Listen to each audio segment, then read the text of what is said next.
first. Well, let's see if she can hold it all the way to the next lap. Roland's in third right now, it seems like, and then Lance is in fourth. Lance used to be in second, and he's kind of lost that back, but I think it was due to the dive bomb. Yeah, I think you're right. I think that was what was intended to gain a spot lost him too, actually. Yes. Well, it wasn't him. It was Xander that jumped. Like, I mean, he sent it from across the field. I told him don't do it. I told him, I said, you could hurt somebody because, you know, you don't know where a dive bomb goes. You just throw it. So we've got our top two that have broken away from the rest of the field for just a moment, Seta and Xander, as they head into turn number 16 now. This will be 8 laps complete. There'll be 2 more to go after this. So we're coming to the, I guess they'll have the double hockey sticks, as John Matthews used to say, hung out over the field. Popsicle sticks on the end? Yeah, maybe? popsicle sticks. That's what it is.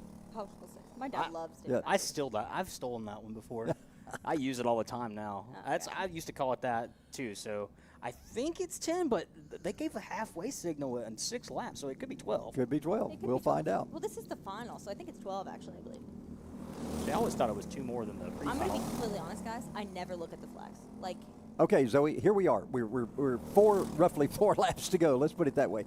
We've got 2 karts that are out front. Is there any chance that those 2 behind them, the 3 behind them in that pack, are going to catch them, or are we pretty much looking at the way the final is going to be figured out? Okay, you know what, Charles? I'm going to be honest. Roland comes back. See, he's trying to tell him. Yeah. As I was saying, Roland comes back from nothing. I mean, Roland comes back from all the way in the back, and he'll shoot it up, and he'll be out in the front. So I could see him catching up, and maybe Lance tagging behind with Antonio and trying to get up in there. Well, they're tightening up. They are tightening up, but I mean, Seta and like they're like bumper to bumper, and I don't think they're planning on leaving the team. And if they're makes playing a well move, together. Yeah, they're yes. certainly doing well if together. If Xander makes a move, it will end up letting them catch up. The tail end of the group of 3, Johnson just set the fastest time. Right. Ooh. So he's driving the train. There might be There might be. Hypothetical. Hypothetical. Could be 3rd, 4th, and 5th. Could shake up Willis. I mean, they're catching them. Look at this. They're getting almost ready to. They're not far away. Maybe a lap away from getting on the back bumper if they can stay in that single file position. What do you say about 5 to 6 kart lengths, give or take? Maybe. Now it's even shorter. It's Maybe even shorter. 3. Maybe 3. I'll give you 3. They're gaining in the corners. Have you noticed that? They're not gaining on the straightaways. I don't think they're gaining in the corners. That's due to gearing. I don't think they're lifting in the corners. I don't think they are either. This is an Guys, unbelievable that would be comeback. impossible if they're not lifting in the. Well, I mean, some of the corners you have to lift, but. Well, yeah. I mean, certain ones. It's just mean they're braking later and like. But look at them. They've caught them. It's a cart length and a half now as we start winding down here with popsicle sticks in the air. Willis, Sonardo, Smith, Gerald, Johnson. That is your top 5 now all bunched back together with 2 laps remaining. It's anybody's race. Wow. It's anybody's race. I agree. Unbelievable okay, look, that we've guys, got a 5 in that pack. I'm going to tell you right now, he's going to do another dive bomb. Hear me out. Okay. He's going to do another one. So check out the 99. He's the purple cart there in 4th. And so let's watch what happens whenever he comes off at turn number 2. Now, it's going to be a while. Miss the other, there was a couple that Gabe was here last race and stuff, and that was a beautiful race to watch between him, Antonio, and Xander. Did you remember that last race? I did, yes. That was a good one. Well, this is going to be a good one. I mean, this is anybody's race because somebody's going to pull something out here. We're 10 laps complete. We've got a lap and a half to go. Gloves come off when they hit the white flag. After that, it's nobody's friends. So, Zoe, you're saying 100% the dive bomb is coming in this time by, right? He's going to do it. Because, guys, I told him, I said, don't do it. Oh, look at Roland trying to make a move. Kind of peeking out. See, but that's going to make him lose a little bit of thing. And see, watch. Okay. Xander's going to try to do it. What did Lance do? Lance was trying to pass somebody. I don't know. He poked out just to get out of line just a little bit. Watch for it, guys. Watch for it. He's going to try. All right, what happened? I told you guys. I told you. Look, and he's back there. And, Seta, let's not do that. Let's be careful. He's going to. She's holding the line, and Roland is also holding the line. Do an under over? No? Okay. That's going to let Sonardo out front, and Sonardo's now got an advantage because, he's way ahead. He's a cart length, maybe 2 ahead. But that might change. Oh, hold up. They're going to – this could end bad because they might turn. Oh, my. Whoa. Lance changing the whole position. Antonio came out in front before the pole sitter. Lance kind of getting thrown back.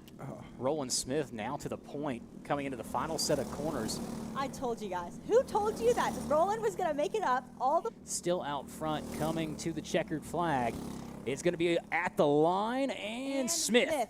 Wow. Wow, guys, that was a beautiful race. I'm not And gonna lie. Seta wound up in 4th after leading that lap just under the the white flag when they came around. So a lot of changes there. Brady Ankle in 6th. Lance wound up in 5th after trying his best to make a move off of turn number 2, doing the dive bomb, as Yeah. Zoe said, and still wound up 5th in that group. But what a great race from our LO206 juniors. They always put on a great show, and certainly, again, they did this afternoon. Oh, yeah. I mean, honestly, beautiful race.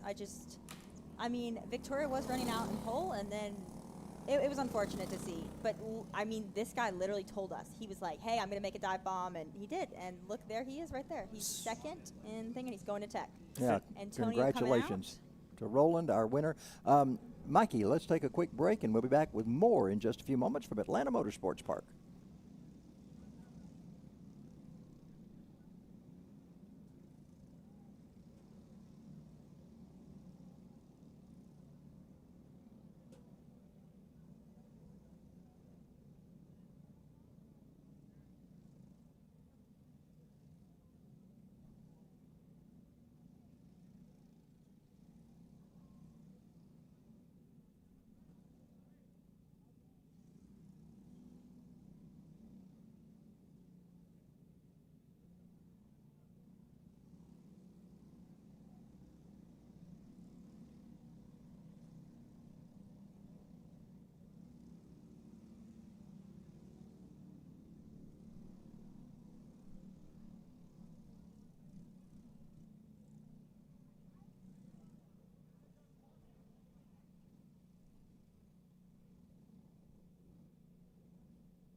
We're back at Atlanta Motorsports Park getting ready. Steve, what you got? You got the full rundown? Yeah, so full rundown here. Smith, Sereno, Johnson, Willis, Gerald, Hinkle, Winters, Merwin, Herzog, Kala, Hayes, Sedler, Robles, Galvis, Manzer, Wilson, and Wynn. That is your final order. LO206 juniors. Pending Tech. Yes, pending tech. Pending that, tech. Yeah. that could 100% change. Oh, yeah. Absolutely. That Never is know. the unfinal final. Yes, yes. The unofficial official, Yeah. from our standpoint, results. And the entire test will come back in 3 weeks. Yes. Exactly. I think they are testing tires. Oh, really? I could be wrong. Well- What do you mean? They're like counting the numbers on them? No, well, I don't know this to be factual or not, but wait. most races, I think he might be underweight. I just pulling them over just a little bit. Who is that? What, the 44? Is that what that That's is? gonna be That's Nico. Willis. Is that Willis? William? No, that's going to be Nico, I believe. Nicholas? Yeah, it's Nicholas, but we call him Nico. Is that Corpita? It's Nicholas Manzer. So he's going to get off and then going to get one more try back on, which I think he notices that I'm talking about him. This is really unfortunate. This is just how it is. And he's going to get one more test on again. And let's hope that he's going to scale on back in time. Sometimes it just doesn't work and their tires aren't on right. But, I mean, let's see if he gets it. It would be unfortunate. What position did he finish in? And he's out, I think. I'm so sorry, buddy. Shame. A lot of things can happen. He was 1 pound under, I think. That's what I think he's saying. Well, that's unfortunate. That sometimes happens to drivers, but Happened to me. Charles up next. Tag rookie, tag cadet. 6 drivers in this field. Let's run down this order real fast. Let's beat them. In the number 99, Bruno Herrera. In the 115, Ryan Dehoney. In the 121, Bo Stowers. In the 17, Jace Cheney.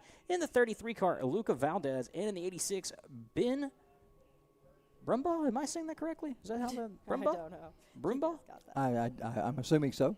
I'm going to assume. Brumbaugh. If I get it wrong, please come up here. Please, yeah. We I hate want to get make sure we names. get it right. Come all the way up here and tell us, please. I'm notorious for messing them up. So took me a while on the national level to get some of the names right. You would be I know. surprised some of the names you get. I was announcing for the Indy Racing League, and we had to have a pronunciation meeting on Thursday to get all the names of all the drivers because that was such a weird situation. There was one name that I remember vividly. Pronounced Gady, spelled Goeedy. Oh, really? Ooh. And I looked at it, and I went, there is no way that's right. And then the mom came up to me and was like, hey, this is how this is pronounced. I'm like, thank you so much. I never will forget, I introduced Helio Castroneves, and when I was standing beside him, he said it's Elio, not Elio. Helio, Elio. Elio. I said, okay, got that now. My bad. I think we're about to start. Possibly, I don't know. I think so. Now, this is 12-lap final for the Tag Rookie, Tag Cadet. Top of the leaderboard in points is Luca Valdez and Tag Rookie, 550. Tag Cadet, top of the leaderboard is the 121 of Bo Stowers with 580. So this is a multi-class race, right, which means, obviously, multi-classes, 3 and 3, 3 cadets, 3 rookies. And the inherent problem with this is you have the 3 out front and the 3 behind. So if the 3 behind aren't necessarily lined up properly and the 3 up front are, they get the green flag anyway. Oh, yeah, it basically depends on those 3 up front as to when the green flag flies. Well, I think they're going to wait, possibly, like for a while. I think they're going to. Oh, End of the they're tram waiting. lines. And I think that's going to be green. No start. No start. A little too fast there for the officials' liking, so Oh, yeah, guys. wave Thank that one goodness off. we've got that little runaround where we don't have to go the whole course to get back I around. remember back in the day when we didn't have that. Yeah. Oh. Back when the Jelly Bean technically didn't exist. Back in the Jelly Bean days. Back in the days when concession carts used to run the Whole track. well, not just the whole track. When the Jelly Bean first came out, if I'm not mistaken, we ran concession carts there. Oh, really? I did not know that. Matter of fact, our next break, we're going to talk about the God. things that have changed here Oh, at Atlanta my. Motorsports Park. It is There's- a different place. Yeah, this is a completely different place from. It's crazy. When I first started here, the whole facility was dirt because I was one of the original people. Wow. So seeing it now, it's amazing. I mean, we were operating in tents and a Connex up front. The main paddock hadn't even been built. Just seeing this place change has been amazing.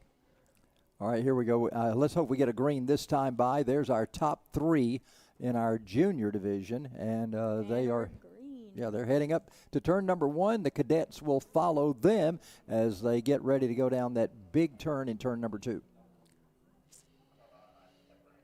The first group already into turn 2. Up the hill they go into turn 3. The 121 of Bo Stowers leading the charge in cadets, and it is a decent gap back to second. From there, it's Dahoney and Herrera. Well, Bo he's been a formidable competitor here for a lot of years. Even though his young age, he's been here for a lot of years at Atlanta Motorsports Park, and he takes it down into turn number 9 right now. So we just went green on our tag rookies, so roughly half a track separation between the first group of cadets to the rookies. Something seems to be up with Ryan's cart. Is that just me? Anybody? It's like not, or it might just be the camera. I don't know. I felt like it was kind of slowing down just a little bit. I'm not sure. I don't know. Is that not just me, or does it not look a little slow? So I the don't know. cadets are coming by. They'll complete lap number 1. And, of course, the rookies are behind them and about a half track behind or so. So 60 and a half seconds roughly for Bo Stowers, his first lap. Yeah, I think something's off because Ryan doesn't usually run those times, I believe. There's a gap there between first and second. 2.25 seconds, and in between third to the front gap is about 4 seconds. Yeah, that's odd. There you see Bruno Herrera, the number 99. 99, where's 99? Oh, yeah, Bruno Herrera. I haven't seen that name. Has that name been here before? I'm not familiar with that. I think it's new. It may be new. Herrera has been here before, at least the last name. I don't know about Bruno. But Bo Stowers continues to lead going into turn number 13 and down, 14 down into 15 and 16 and off turn number 17. So we will complete lap number 2 right now for our drivers in the tag divisions. Tag rookie just completed their first lap. Luca Valdez is your leader in that race. Jace Cheney and Ben Brumbaugh, I believe is how that is pronounced. That is your 1, 2, 3 and rookie. Out front, though, it's still Mr. Stowers. Bo's doing well, heading down to the kink right now. He's got the field covered at the moment. Now, as we saw in our first race this afternoon, just because you've got the field covered with 2 or 3 laps in doesn't necessarily mean that's the way it's going to end up. We have seen some crazy things happen, and that was one of the best I've seen with that second pack catching up to the first 2 that were so far out front. You know, they're all kind of separated. It's not like we're able to see them all race, except for the leader, which is Bo, which we see him race on a daily basis. I feel like we know all his moves. So now, if you're out front that far, what is your motivation? Are you just racing the track at that point, and you can't see or hear anybody behind you? So it's not like you've got immediate pressure. What motivates you to still get in the gas and get out of the gas as fast as possible when you're going in and out of these turns? I'm going to be honest, that's a question for Bo because I've never been that far out. That's not really normally how Ella. I can answer that question. Oh, okay. Let me let you What take over. goes through my mind if you're leading by that much, and I am notorious for doing this. Oh, okay. I'll sit here and I'll be going, and then all of a sudden some random song hits me, and I'm like making my way downtown, driving fast. Here's a corner. Oh no, I overset it. Like, and you're like, okay. I start overthinking a little too much, but I'll sing a song, but it'll be in the perspective of racing. So I'll change the lyrics to fit wherever track I'm at. Of, oh no, I overset the corner. Oh no, I slid too much through this corner. Oh no.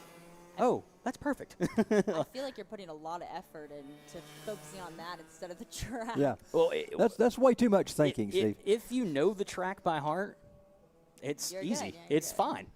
I could probably run this track blindfolded as many laps as I've put down on this thing. You know, we're curious to see if Ryan could catch up to Bruno. That would be interesting. So we'd have a little bit of a fight there. Because Right now, it's a 6.5 second gap between Yeah. first and second. And from there, it's on from there. 7 3/4 to third to first in the tag cadet class. Back in the tag rookies, still Valdez, who just crossed the line. So we'll see the gap increase here between think Valdez we're and gonna have Cheney. some people pass in the tag rookie. So I think that Ryan's kind of having some trouble with that. And he's being waved at the blue flag to try to get him to, like, you got to go. Who was that? Ben? Was it Ben? Or? Well, that's Herrera that we're seeing right there. Another driver that was in there was Dahoney. I'm going to assume that is the 86 of Yeah, Ben Brumba. I'm going to assume that's I Ben. could be wrong there. We'll find out in just a second, see if he crosses the line. Yeah, I think so. Yes, Yep, that that was was Ben. Yeah, he's running almost a lap behind. Been lapped by the leaders in the cadet division. What is your guys' opinion on that? Would you, like, especially with the kids, they're not really young enough to comprehend about, like, being black flagged and understanding, like, what they did wrong. Do you guys think that they should be black flagged or they should just be blue flagged? Well, I think that's just how you learn. Yeah. That's a learning experience. And the first time when you think it goes just completely wrong is probably the biggest learning experience you'll know next time. I agree 100% with Charles. This is the beautiful thing about Atlanta Motorsports Park. You have all these different groups. So, again, we have the rookies, we have the juniors. We start them off usually with the kid kart racing. That gets them familiar to the craft of racing. It shows them the flag. It shows them proper driver etiquette. It shows them proper line. It gets them introduced to safety equipment. It gets them introduced to the whole world of motorsports. And when you start moving them through the next group, which sometimes they'll go from, kid kart to LO206 junior. Sometimes they'll go to tag cadet. It just really depends on what flavor they want to pick. But I think that it just helps racecraft overall because the more seat time you have, the better you are. That's just plain and simple. That's my honest take on that. But I just think a blue flag would be understandable. I don't think black flag would be necessary unless you have really messed up. Well, it's only because the other drivers, like, for this time, I would not black. If I'm saying, like, if the class was huge, like, if it was, like, 20 people in this class and somebody was running, like, 10 tenths off or, like, I don't know, like a couple seconds off, what would you do? It's like, would you, spare the kids' feelings or just black flag them because of the safety and traffic? That's what I was thinking It's all metaphorical depending Yeah. on certain situations. Well, there's not really I don't think there's much of a difference in the outcome. Yeah. It's not like that was going to take a win away from somebody to get black flagged. I mean, so it didn't affect the outcome. Well, the thing is, though, it can affect the other people on track because when they're lapping him, they can, have, like, a space where they're trying to get through. And, obviously the kid doesn't understand that somebody's trying to pass him behind him Right. because he just doesn't see. And that can allow somebody from second place to go into first place. But again, that makes the drivers up front, that gives them more experience doing something like that they might have to do if there were 30 carts on the track, which there may be at some point in We time. need to bring Zoe to a dirt track. Yeah.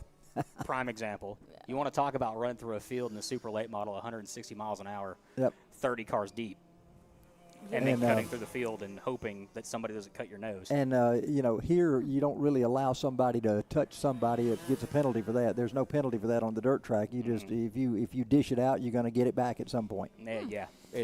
Karma is 100% in play there. Oh, yeah. I feel like we don't give so many penalties for, pushing and shoving too much is necessary. It's kind of just like, if you see somebody Well, if it's egregious. turn your Yeah. wheel, it's kind of like, oh, okay. Yeah. So 8 laps now complete with 4 remaining. Bo Stowers, your leader, tag cadet. Bruno Herrera in second cadet. Dihoney in third in cadet. From there in rookie, Luca Valdez, your leader. Jace Chaney in second, and Ben Brumbaugh in third. That is all 6 drivers on track with 4 remaining overall. And our laps starting to wind down right now. As you see, Stowers has led this thing from the outset, so he continues to lead as he heads up the hill. And our drivers now with laps starting to wind down. Stowers has just now crossed start-finish with 9 laps complete, so 3 more to go for these drivers as the field winnows its way down. We've still got everybody we started out with. That's a good thing. Yes, exactly. Roughly 13 and a quarter seconds is the gap from first to second overall in tag cadet. Wow, that's That's significant. So Stowers just kind of out there, not riding around, but Kind of just right around. Well, I do believe he's testing engines again. That's Well, kind he of- doesn't have to push it. He doesn't have to No. wear a set of tires out, that's for sure. Yeah, Yeah. exactly. cost is not going to be that bad this week. That's right, yeah. Oh, yeah. No broken things. Unless something Yeah. crazy like we saw in the first race happens at a turn. If he overdrives something, there's always that possibility when you're out front leading. But he's led so many laps here and won Yeah, so many he's- races, I don't think that's a situation where he'll be He's involved in. just too experienced, I feel like. Yeah. Exactly. If there was more people on the field, then maybe, but it's just, he's just always out in the front doing his thing by himself.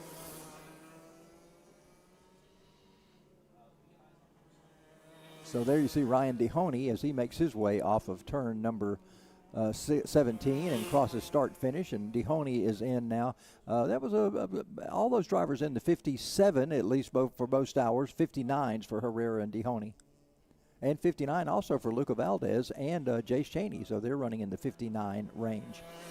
It's really cool how the tag rookies will run so closely to the tag cadets. It's like, okay. Yeah. I think it's, I don't remember the exact textbook definition I don't know. between the tech of cadet and the tech of rookie, or the engines. I don't know. The slide is the different? slide, yeah, I'm not exactly sure. I haven't looked at the rule book here in years, so I couldn't The tell rule you. book, guys, let me tell you something. You always need to read this rule book because we are adding rules to it. Like, we're always going to try to keep everyone in check, and it's not because we're trying to please everyone and be boring. I think it's just necessary because we're trying to keep everything fair and actually Right. to the term spec. Yeah. Yeah, level playing field as much Exactly. as possible. Like, to actually, like, to back up the term spec. We're not, it's not like we're trying to make somebody win or somebody not. Well, for the final time, they come by our vantage point here in turn 4, and they work their way down toward turn number 9 right now. Stowers leads, Herrera in second, Dihoney in third. Now that's for the tag cadets. Tag rookie, it's Luca Valdez, Jace Chaney, and Ben Brumbaugh. And they'll be coming around to start-finish here in just a moment. Steve, take us home. Coming through the final corners all by himself, it is the 121 of Stowers. Through 16, 17, to the stripe he comes. Checkered flag in the air, going to go to the 121 of Bo Stowers. That was a beautiful shift, by the way, from that, what is it called, corner marshal? She just went whoosh, whoosh. Yeah. Well, She you got when you got switched it. some that are just completing their last lap, and then you got to be ready for the next Yeah, lap. it It's was difficult. impressive. You don't know how hard it was for me not to do that in the sponsorship style of Yeah. what I'm used to. I know. So I had to hold back on that one. So I almost said cookout. I know exactly what you mean. We have those sponsors that we do week after week at various racetracks, and you get into that mode. It's Yeah. difficult for me to say coming out of turn 17. I always want to say coming out of turn 4. Turn yeah. 4, yeah. That's what I'm used to too. So, well, I started with road course, so it's kind of normal, but Different, yeah. different now. I've been in the oval Oh, wait, scene so guys, long. Bo's out. Oh my. He's DQ'd for weight, I believe. This is like the 5,000 time that Bo's been DQ'd for weight. Oh. And I don't know if that's exactly what might be going on. Well, I think so because he's not He's not. Let's hope that's not the case. We had a case earlier in the previous race. Let's hope that's not going to be a theme for the day. Well, I think that he's going to be out for weight because if the weight guy wouldn't be telling him anything else. It's not going to be like, oh, you're out for your fuel, because he doesn't know anything about fuel. He knows enough about weight. So, oh, wait, no. Hold up. Maybe we're back in. Maybe we aren't. But, he did the little smack. So I just He's good to go. He's tagged. Well, I don't know. Well, tagged him weight. They're looking at something. What are they looking at? I'm really confused. Yep, oh, he's so good. he's letting him go. He's fine. He's like, He's okay, good. whatever. This, There. I don't think this. Penalty averted. Yeah, I don't think he's supposed to be in. That's Ben. And I think he still had one more lap to go, I believe. Correct? So I can't look at the final results now. Yeah, I don't know. Don't quote me, guys. As that wraps up. Yeah, let's see. Who's next? Who's out next, guys? Up next should be LO206 Masters Legends. Oh, we love a good Masters. Is this well, this isn't quite Mayhem anymore. It used to be the LO26s of Mayhem, and so it kind of wound down just a touch. I'm sitting here looking at the starting grid. Oh, and we're out, actually. We're already going out. So. Okay, all right. Well, LO206 Masters Legends starting lineup here in the Legends. In the 7-11, that's Al Edwards. In the 91, Aaron Cox. There's only 2 Legends on the racetrack. From there, we switch over to LO206 Masters. In the 401, Todd Barron. In the 49, Joshua Smoker. In the 85, Sebastian Velasquez. In the 78, Chris Orencia. In the 116, Tyson Swan. In the 315, Adam Phillips. In the 75, Tyler Swan. In the 221, Ryan Bunner. In the 96 car, Chris Kessler. In the 32, Philip Bell. In the 510, Corey Linder. In the 906, Kevin Milligan. And in the 77, Andrew Lewis. So 13 Masters and 2 Legends. I swear I'm not. And I just found out this week, Ryan Bunner is the son of one of my sponsors on my radio show, Ron Bunner at Clayton Homes of Toccoa. I had no idea that they were one and the same, and I found out that that's the dad and the son. So pretty cool seeing them up here. I mean, I've seen that name before, but had no idea that that connection was there. So this group going to get stacked up, get ready to go. Before we start, Masters points leader Matt Lasser, who is not here, 660 points with 1 second place finish. Chris Orencia, who's sitting second, 635 points, has 1 second place finish, 1 third place finish. Third is the 315 of Adam Phillips, 625 points, 1 third place finish. In Legends, it's Al Edwards up front, 760 points, 2 wins, 2 second place finishes. From there, it's Aaron Cox, 725. Jose Garcia, 725. We get ready to go green as they come into the starting tram. They might not do it green, actually, because as you can see, that one guy back there, what's happening with it? Oh, and okay, we're green. Okay. That's the Legends in the very back. No, the Legends in the very, very back. I saw a different group. Oh, okay. That guy, okay, and then also we had some braking tram right Yeah, there, too. I saw that as well. That but was like a huge, big tram break. that will come back to officials at some point in Yes, time. Eli's got that. All you, Eli, all you. That's a good group right there of Masters drivers. Oh, yes. And we got our 2 original people that are always up at the front, and that is going to be, I believe Chris is up there and Smoker. I think you would be correct. That is Chris Orencia, definitely. Yep, Josh in the Smoker. second position. Josh Smoker in first. And the Barons after that. Yeah, I told Smoker, I had him on a recent radio show, and I said, a great name for a pitcher, not a great name for a racer. Smoker, you don't like that? Great name For you, Harry Gant? Yeah, unless you're driving a Ford and you expect the Fords to smoke, so that's a little different. Whoa, Charles, calm down Hey, here. I'm serious. Whoa, Ford is not running good unless it's smoking. Back in the 50s and 60s, that thing had to be Are you smoking. dissing Ford right now, I feel like? I'm a No? big Ford man. You're a I big got my Ford Ford F-150, not here, but I've got it at home. Let's Okay. say We're about to Ford, break out into Ford threes. is great to me. I can't complain one bit about Ford. Well, and another sponsor, Jackie Jones, is my name sponsor, and Jackie Jones Ford has been very, very good to me. Mulla Georgia Ford's been great to me. So I think you guys are all just mentioning your sponsors casually. maybe, Well, maybe. Is there sponsorship in this right now? Are you guys being under the table? Yeah, we would no. love to have sponsors on here to be able to talk about. That's something we need to work on in the future. Guys, if I really, really asked, I feel like I could get some. Josh Smoker is out front and former pitcher for the New York Yankees, and but yet he's got Okay, so so- much dirt track So, experience I in the for- area. I forget the Smoker played for the Yankees. Yep. I forget that too. He As just a- does everything it goes. As a diehard Yankees fan, I forget that. You should remember that, man. Oh, well, you know how many Especially. players have come through that roster in the past 20 years? I know. Okay, we got 3-on-3. But how many players were a dirt late model winner? That's valid. That is very valid. Maybe 2. Smoker's still going ahead, trying to break out some on the back. You know, like the top 6 are kind of just all with each other, but they're kind of separate a little bit. Sebastian's kind of getting away from Swan, so a little bit interesting. Also, I didn't know we had the Swans racing with both of us today, so that's going to be interesting to see if they come back. The Swans are usually here with some developmental drivers. They're trying things out, so we usually see Swan racing here in a big way on a normal situation. So we got a top 3 trying to break away just a little bit, but again, we've got those other 3 behind them. So can they catch up? Look at this move right here. Oh, a little bump. Chris is going out, and he's going to lose it. Chris is not happy about that. That was not, I don't believe that was Swan's. That was Todd Barron that went by him. I'm sorry, I was looking at Swans because he just had the fastest lap time. So, Barron, I don't believe did that intentionally, I hope. I just have no comment. No comment. If you're following along here with Race Monitor, it's not 100% accurate on the actual. There we go. Now we're. Yeah, it has to come across start finish for it to be correct. Oh, and we got some bumping. Big move. Yeah. Okay, so that he's going to send Barron out into that runoff and stuff, which is going to be risky. What are we looking for? Yeah, Tyson Swan. He just looked around and said, "Right here, it switched." Exactly what's going on there, dude. Yeah, Smoker's just making his way. He's going to end up doing a bow or whatever, as we would say.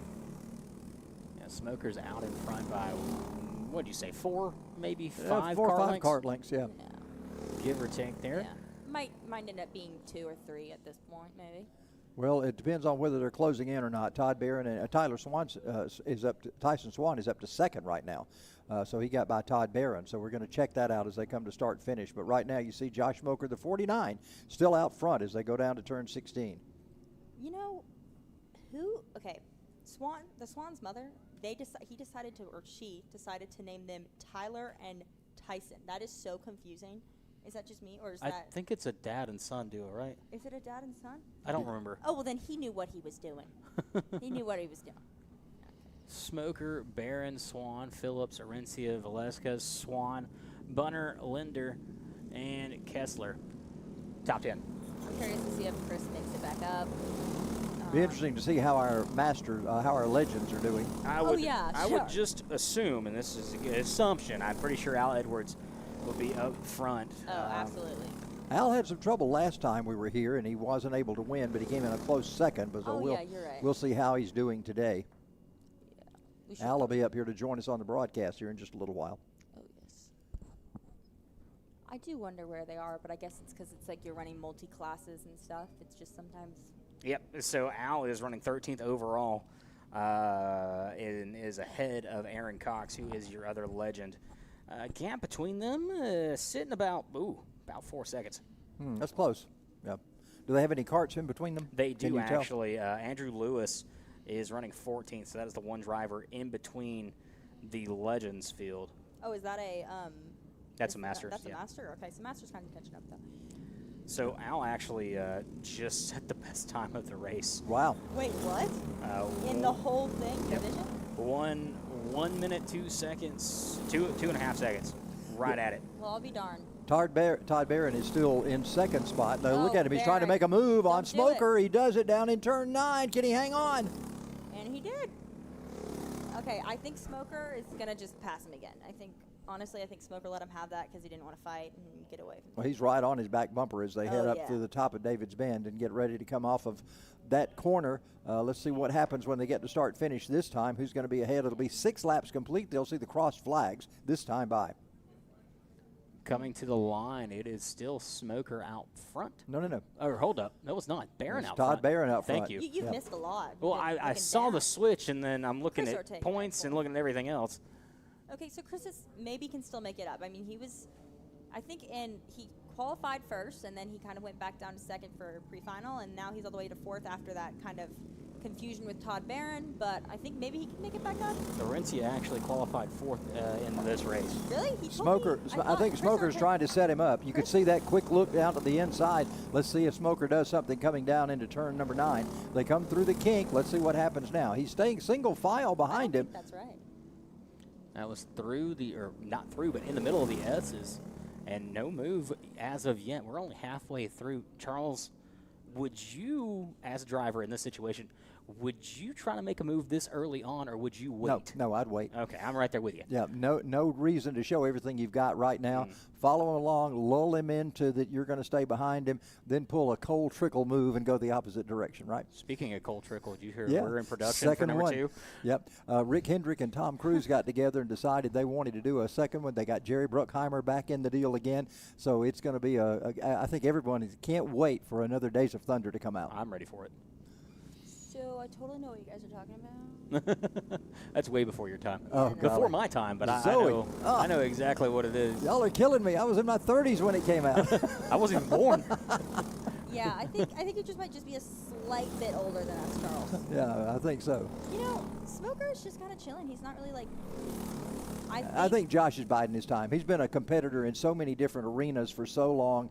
He knows exactly when to do and what to do. So we'll see him make a bid for it somewhere here. I got a feeling. Swan's just going to be kind of behind him. He's running by himself, which is going to be unfortunate. But hopefully Chris and Sebastian are going to catch up with him and maybe push him to third. Still decent time, though. Look at that last time. 1 minute, almost 3 seconds. Oh, yeah, almost. But it's... He's not terribly behind. It's going to be tough for Tyson, though, to catch up by himself Yeah, that's unless what I'm he gets saying. those other guys behind him so he can do something with it. That comes back to the statement, you need a draft partner at all times in Yeah. this division. Times. And it's amazing that as you know, with the tight corners here and the speeds you're going, you would think that would not be such an issue for drafting, but it is. There's no question drafting plays a big part of racing on this track. Smoker once again takes a look at through the kink. He kind of goes to the wide side and looks around. Let's see if he decides to try to pull something off here or if he still wants to bide his time. I think he's going to hold his time. They come into the S's, and it's still just Barron out front. I think he's going to make a move in turn 14 with on lap 10 and a half right before we get to lap 11. That's my goal. That's my thinking. I think you would be correct. If he really wanted to challenge it, right here would be where I would do it. I don't think he would wait till the last lap because he wants to see if he can do it prior to that. In case that screws up and he can't, he's got one more shot at it. I've always been a fan of trying to overtake in David's Bend. I don't know why. I know. I like that It's too. just so fun to get fun. side by side. We used to see coming up that corner. Alyssa Vasquez. We used to see her too, week in, week out in that corner. You mean Velasquez? Yeah, Alyssa She's Vasquez. been gone for a while, though. Yeah, I know. What is she up to? She just decided to quit, I think. She is working somewhere. Bruce put on Facebook the other day. She has a job somewhere now. And matter of fact, Bruce, I've stayed friends with him, and they've got a few things going on, and it's always good to find them. She still agreed to co-host a radio show with me one night, so Okay. I'm looking forward to that. Yeah. Wait, here? She's not. She's coming here to No, co-host? my radio show. Okay, yes, I do know about your show. But I believe, though, that she, I mean, guys, we all have jobs and we all do this, so it's, you know. Oh, this is all I do. Uh-oh. I do this professionally.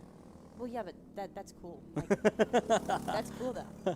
Guys, I feel like Todd Barron is just counting his time because I know that Josh Smoker is going to come and just pass him. Yep, I think next time by we'll see Josh try to make a move. Let's see if that's the case. 2 laps to go is the sign from the flag stand as we continue to wind down with our LO206 Master and LO206 Okay, and Legends. it seems that Chris and Sebastian swapped a little bit. Maybe he's trying a new method to try to get back up. And note, Al has moved all the way up to I ninth was- spot now. You were beating me to it. I was sitting there looking at the Wait, roster. he's moved up. He's ninth. He just needs to go to Masters. I don't know why he's in Legends. He's He's aged of the out. age where he he's can, aged yeah. out. He's aged out? He's aged out of Masters. Yeah. Really?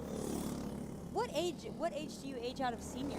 I don't know, but once you get to my age, that's the comatose, and we don't have a comatose division. So. No, I'm pretty sure you can race in Legends, actually. They need to be a fat boy division, I think, for me. That would be That might be Legends. You got it. I mean, yeah, I probably, me and the Kart probably with the same. Guys, don't say that. I'm just kidding. Yeah. So you take all that lead off and strip it out, right? Yep. Okay, this is going to be the last lap, I believe. Yep, okay. All right, white flag out. Smoker Let's is see still it. single file behind Todd Barron. Let's see what happens on this last lap. I don't think it's going to wind up being just status quo this entire I don't lap. think I'm either. right there with you. I don't think they're going to be friendly with each other as Oh, they come up the absolutely hill not. in 2, now into 3. It's still Barron out front, followed by Smoker. And then Tyson's not really like that close behind. So even if Josh wanted to make a move and messes it up, it doesn't really matter because I don't really think he'll lose his position because I have no idea where Swan went actually. Boy, I tell you what, Barron is looking. Barron's nervous. Barron is really nervous, especially coming into this little tight corner right here. You know, Josh is kind of backing off. He's not That's really with yeah. him. Well, that's probably on purpose, so he can get a run on him coming up through David's Bend. Let's check this out now. You can't go up that much though. There's only so much. He's right on him. Do. He's making a move. What I tell you right there in David's Bend is exactly where he's going to move. He's going to go up front. Smoker's got it. That was classic textbook right there. Oh, he's holding a defensive line. Ooh, now here comes Barron. He's trying to set him up for a pass coming out of turn number 17. They come down to the checkered flag. It's a This is gonna drag be side race. by Oh, side. my. Who's it going to be? Wow. That's Barron. Todd Barron had Wow. the power coming out of 17, wound up taking the win. But I tell you what, Josh Smoker gave it all he had.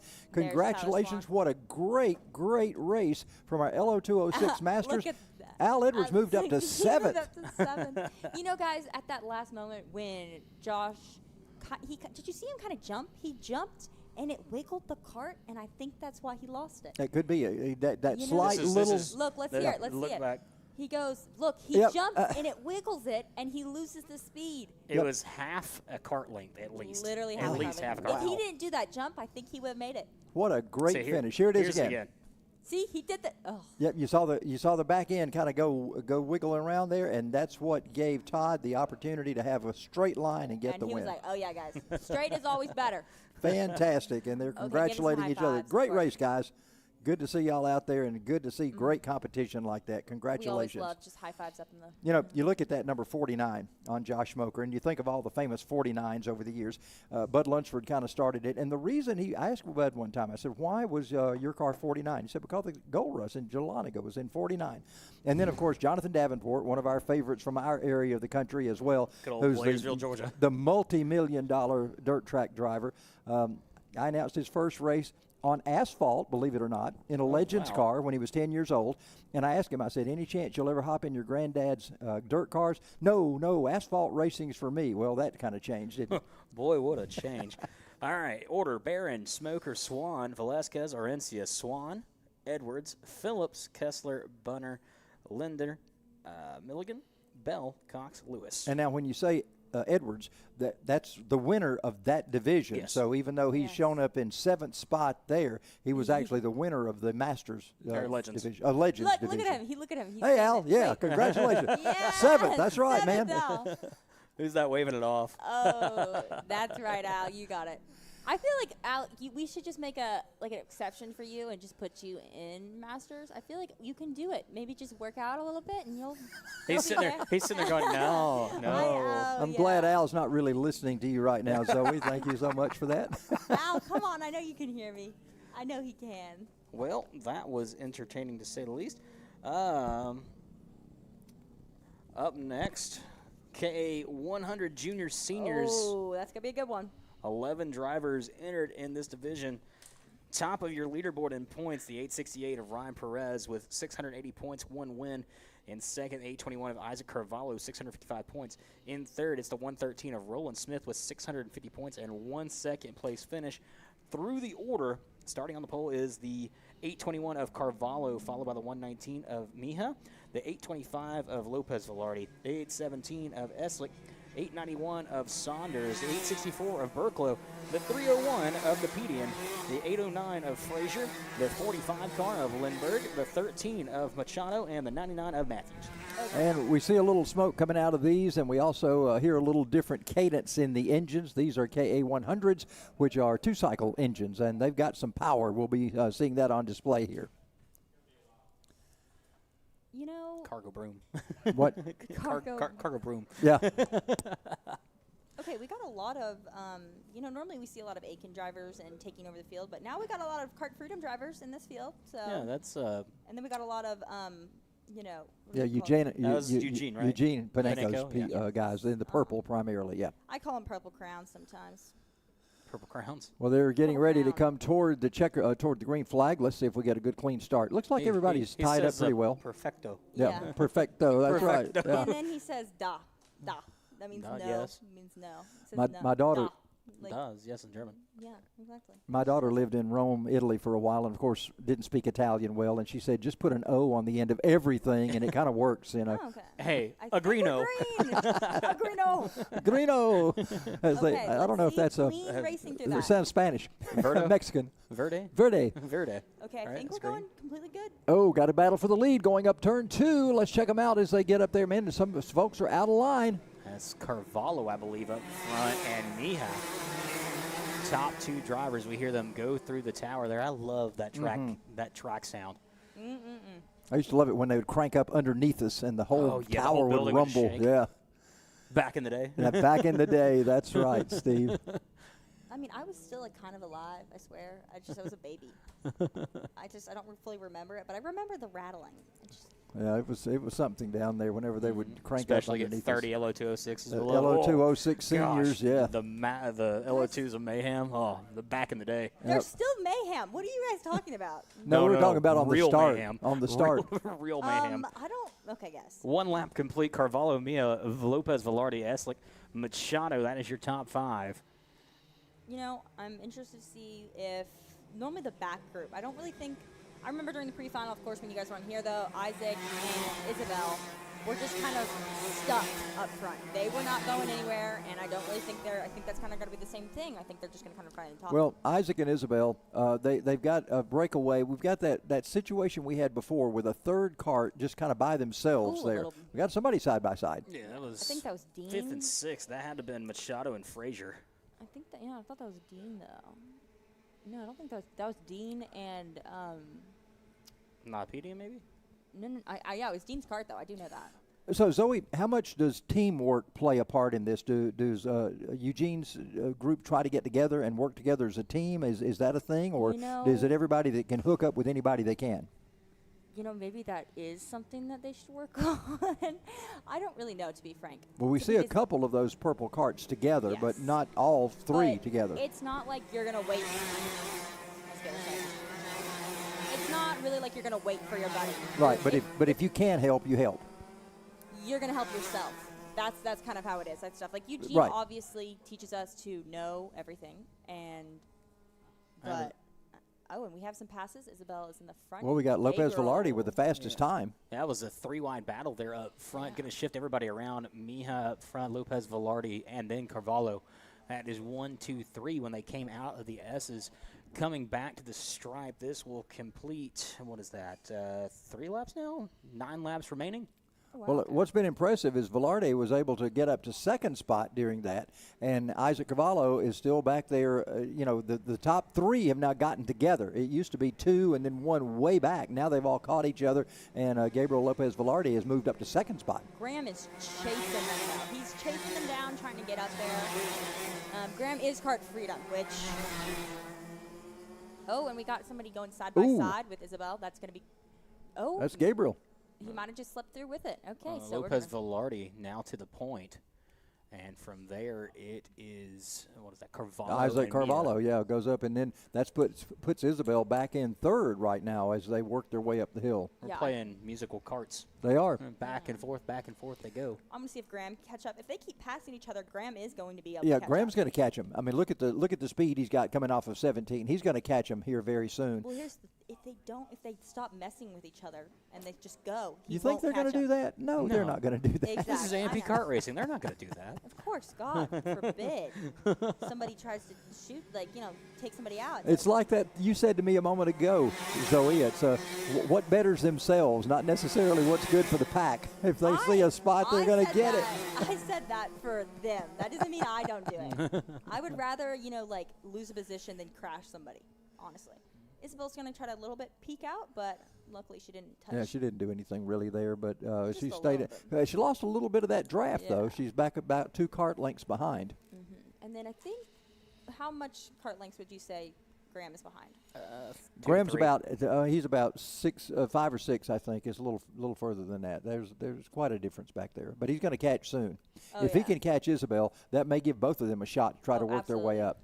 Because Isaac and Gabriel are going at it pretty heavy right now. Graham. Gabriel's our leader, and Isaac is in second spot. Graham just set the fastest time that time Oh, by. yeah, So yeah. Yeah, see, he's that's definitely important. moving. And that's without draft. Yeah, that And- was no draft. And that's because those guys up front were jockeying for position so much. That Exactly. really takes time away. See, I told you, Charles. I agree. You know, right behind him after is going to be Jesse Frazier, which is on the same team as also Kart Freedom.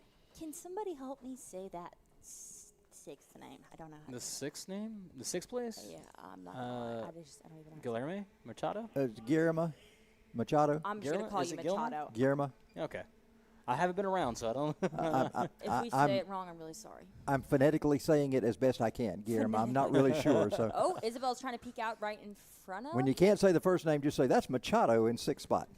Yes. Yeah. I did learn I that. do that but all the time. The only thing is, guys, I couldn't say the last name either. Oh, and we got Graham catching up too, right Boy. behind Isaac. Did you notice that the top three all went on the rumble strips? Graham didn't, and he was able to catch up because those rumble Exactly. strips are going to slow you down. Sometimes if you do hit it at a certain angle, it can help, but you need to go completely on, like the runoff. But that's illegal, so obviously don't do that.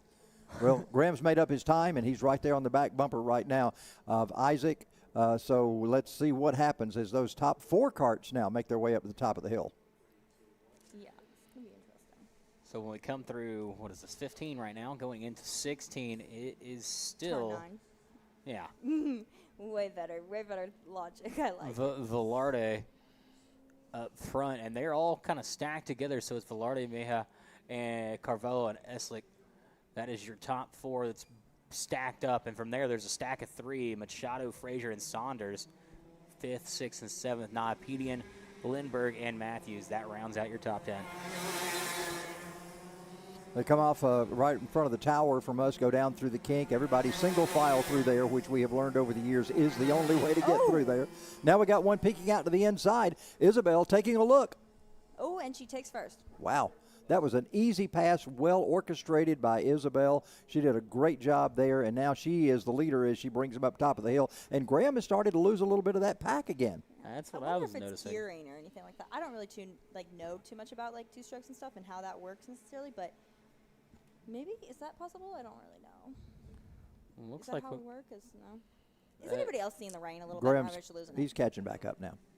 So Mija up front, Velarde, Carvalho, Eslick. That is your top four with 4 laps remaining, and it's anybody's race, Charles. Yep, it sure is. We've seen those last lap pass. We saw a last straightaway pass last race, Oh, that was so you beautiful. never know what's going to happen. You know, I think.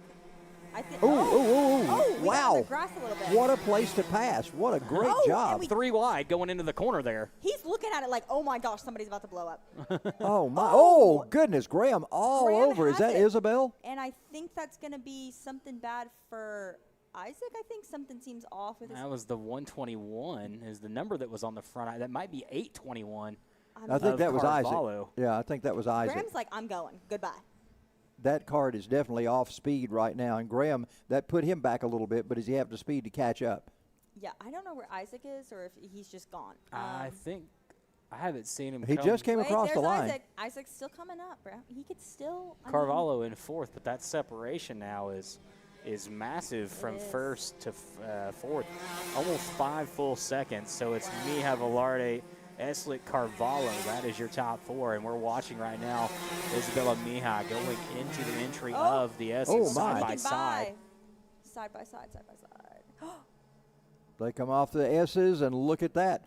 It's a beautiful pass. What a great move there as Gabriel Lopez Velarde takes back the lead once again from Isabel. Isabel's been trying the last couple of laps to work around him. She hasn't been able to do it yet. There she goes down to the inside. He runs a defensive line, and she's going to go over and under, hopefully. If She's going to try to pull it off right here, but she has to go back in single file behind him as they come down to the 10 laps finish, 2 laps to go. 10 laps to go. I wouldn't mind watching this for 10 more laps, I honestly. wouldn't either. But Popsicle Stick's already in the air. You know, Yeah. I think that if we watch it for 10 more laps, I think that Isaac and Mojada, I can't say it, guys. I'm so Mejia. sorry. Mejio, wait, Mejia. Mejia. No, not Mejio. The 5th place. Machado. I think that Machado would Guillermo catch Machado, up, yeah. could catch up with Isaac if we did have 10 more laps. Yep, I agree. I think if Isaac had a problem, we would have already seen Machado catch up with him, but I yeah. don't think that's been the case so far. Okay, so Isabel's back in front. Yeah, Isabel's in front. She got past, I don't know exactly where she got past Gabriel. They came across the line with Gabriel still the leader, but Isabel made that move, and so she is up front right now, coming to 1 to go. Okay, let's see. So she's running defensive line as well a little bit. Kind of brings it back in. Graham's going to be right behind them. And hopefully, I don't think Isaac's coming back up. It's like a... Well, Isabel's got the white helmet, and Gabriel's got the red helmet, so that's kind of the way we keep them separate, isn't it, Steve? You're not wrong there. Up front, You can't see a number, you know what the helmet is. Yeah, exactly. Yes. Also, you can just tell.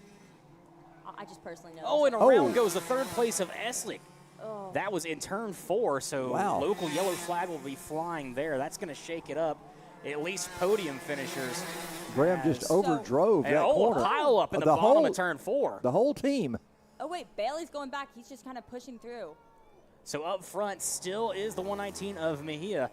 And Mejia going to come through David's Bend, and Velarde is in second. I'd say 2 to 3 cart lengths back as we come through the final set of corners. Wow, he's going to get third now. And the raindrops starting to fall. We see those on the camera. Flag in the air, going to go to Isabella Mija. Gabriel Lopez Velarde in second, and third place, final podium position, going to go to Isaac Carvalho. Well, that salvaged what was looked like a bad day for Isaac. At least he got up to third spot now after that. Guillermo Machado finishes in fourth. Arthur Nahapedian got fifth place. Yeah, his dad straightened us out on how to pronounce that. We had all been saying it's something different until he straightened us out on that. Robbie Lindbergh in sixth. Dean Saunders in seventh. Bailey Matthews 8th. And Jesse Frazier in ninth, with Graham is listed as 10th spot. I'm not sure he actually completed that lap. He's only shown as 11 laps complete after that incident over in turn 4. And Burklow obviously sitting there with, what is that? He's 8 laps behind.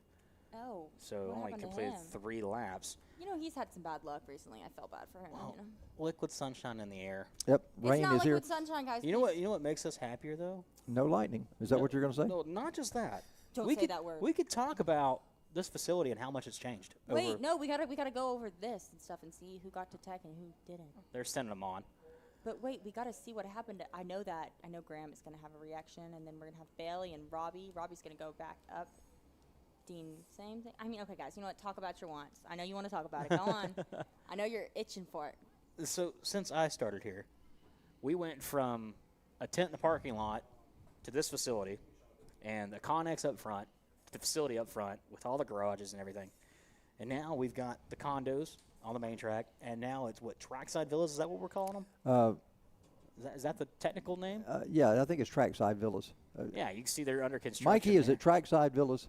Okay, we got that right. We got it right. Hey, we got it right. That's right. As you can see, a lot of those still under construction down towards the... now, the difference in those is those are freestanding units. They don't have a common wall between them like the condos do. These are completely self-contained individual units, and they're just everywhere. Yeah. You know, I really want to... Somebody's got to loan us a camera position for a race. It's got to happen.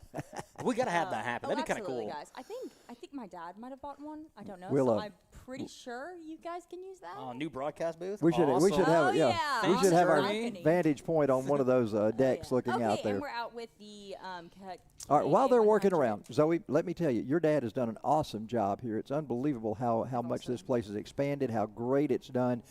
Jeremy Porter has just done a fantastic job, and we are so happy to be here involved with Atlanta Motorsports Park.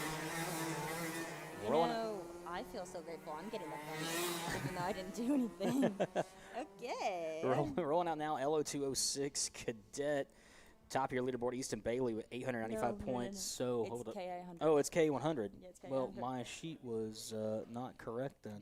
Well, I thought we just did KA100. No, this is KA100 Senior. Oh, okay. Well, I only have the junior lineup, so I can do the lineup if you want. Go right ahead. Yeah, go ahead. Oh, guys. Okay, let's get started with this. Hold up, here it is. Eugene Panenko is on first, and then right next to him is going to be Austin Thompson, and then third is going to be Luke. I don't know what the last name Corman. is. Corman. And then I think that the it's going to be Jacob. It's Jacob. And Win. Jacob Win, and then the last place is going to be Vincent. Do not know the last Capetillo. name. So I'm curious. Okay. Say green. We're green. All right, they head up to turn number 1 right now. This is certainly not a kids group. You've got Eugene Panenko and others that are older than that. These guys really get after it. We got one already got with a problem with a 901. That is Eugene Panenko. That's Eugene. Guys, let me tell you something. Austin went down. Oh, no, we got one sliding off in turn 4. Hard hit in that turn 4. was a hard into the wall there. And we see Anthony right behind him and his lovely girlfriend, just so we all know. Trying to see what the call might be on that. That's probably going to be a local yellow, maybe a little bit more, as you see the race officials pulling that wall back in before they get back around and getting that cart off track. Luckily the driver is okay, though, I believe. Yeah, he got up and was moving around pretty easily. Okay, so it kind of turned more into a 3-person race instead of a 5-person, but I think with that looks like precipitation on screen. Don't hold me to it. I don't know if the. Yeah, I'm wondering if that had a part of the problem for that in turn 4 or that's not. what I was thinking. The last time by might have had a little bit of an issue. And I wonder if there. that was the issue with Graham also. Yeah. I believe, guys, it's just your tires weren't warmed up. I don't know with Graham, but I know that this is just your tires weren't warmed up. I think with Eugene, I think that Austin was going down the hill trying to pass, and I think that Eugene kind of just tried to avoid it and ended up kind of spinning out. Where is Eugene? Oh, Eugene is all the way back there. You know, I could see him making it back just for the fun of it. He's going to have a hard time trying to catch the pack, but because he's half track behind. Yeah, he's 14. Yeah, just shy of 14 seconds behind. So Yeah, that's about they half turn track. roughly a minute on this track. So No, they do 53 yeah, but still, it's seconds. roughly a minute. So you think if he's 14 seconds behind, he's not half a track. Well, the thing is, Charles, roughly a minute and 53 seconds that's are the same. completely different. In this at least the KA drivers would say so. If you told them that, oh, you just run a minute, they would look you in the eye and tell you the But spec. for the average fan out there, it's roughly a minute. Okay, so close to 50 seconds. We'll just say that. So we'll get really, really specific here, guys. All right. Well, Oh, wait, where's Aaron Cox? Wait, why is Aaron Cox on here? I was about to ask the same thing. I see him on the board, but Aaron Yeah. Cox. that wouldn't be a fair fight, would He's it? got no laps complete. Yeah, We've got a no. couple of drivers that have no laps complete, so they either went in or never started. Jacob, was the one that crashed and spun out on turn 4, and then Eugene is just the one that's behind. Okay, there's Vincent with the fastest lap right behind Austin Thompson. See, Austin and Eugene were supposed to go to this race together and battle it out and, have like a coach and son bonding moment, even though it's not a son, but you know what I'm saying. Right. But now it's gone, Eugene's kind of in the back, and Austin's taking the lead with Vincent, so it's going to be interesting to see after the race what happens. Yeah. Well, we'll find out. Possibly catch that on camera Oh, after the hopefully. race. I know Right my- now, we've got them leading down into heading up through turn 3 as they come around our vantage point here in turn number 4. Austin Thompson still your leader. Vincent Capetillo in second spot. And Luke Corman is back there in third, but he's a little bit of a distance away from those guys. So we'll see if Corman's going to be able to catch up. And, of course, Eugene is a quarter of a lap behind him. Let's go with that. Yeah, it went from 13.5 to 12.5 seconds of separation. So he. He's got the fastest yeah, he's lap. got the fastest lap by almost, actually, by a full second. He's got the fastest lap. So he is. He got the hammer down. Well, He's cooking. yeah. I think he might catch up because I think that Luke also got into kind of the commotion stuff by, trying to avoid Eugene or something. Yeah. So maybe he could catch up to Luke. I don't know, and then maybe he could try to catch up to the other people. It just depends how much time we have. Well, we're still fairly early. We are only 4 laps complete. Eugene's completed 3. He's still got to call it. He just went across start-finish right there. So possibly they could catch up and maybe make something happen. You never know.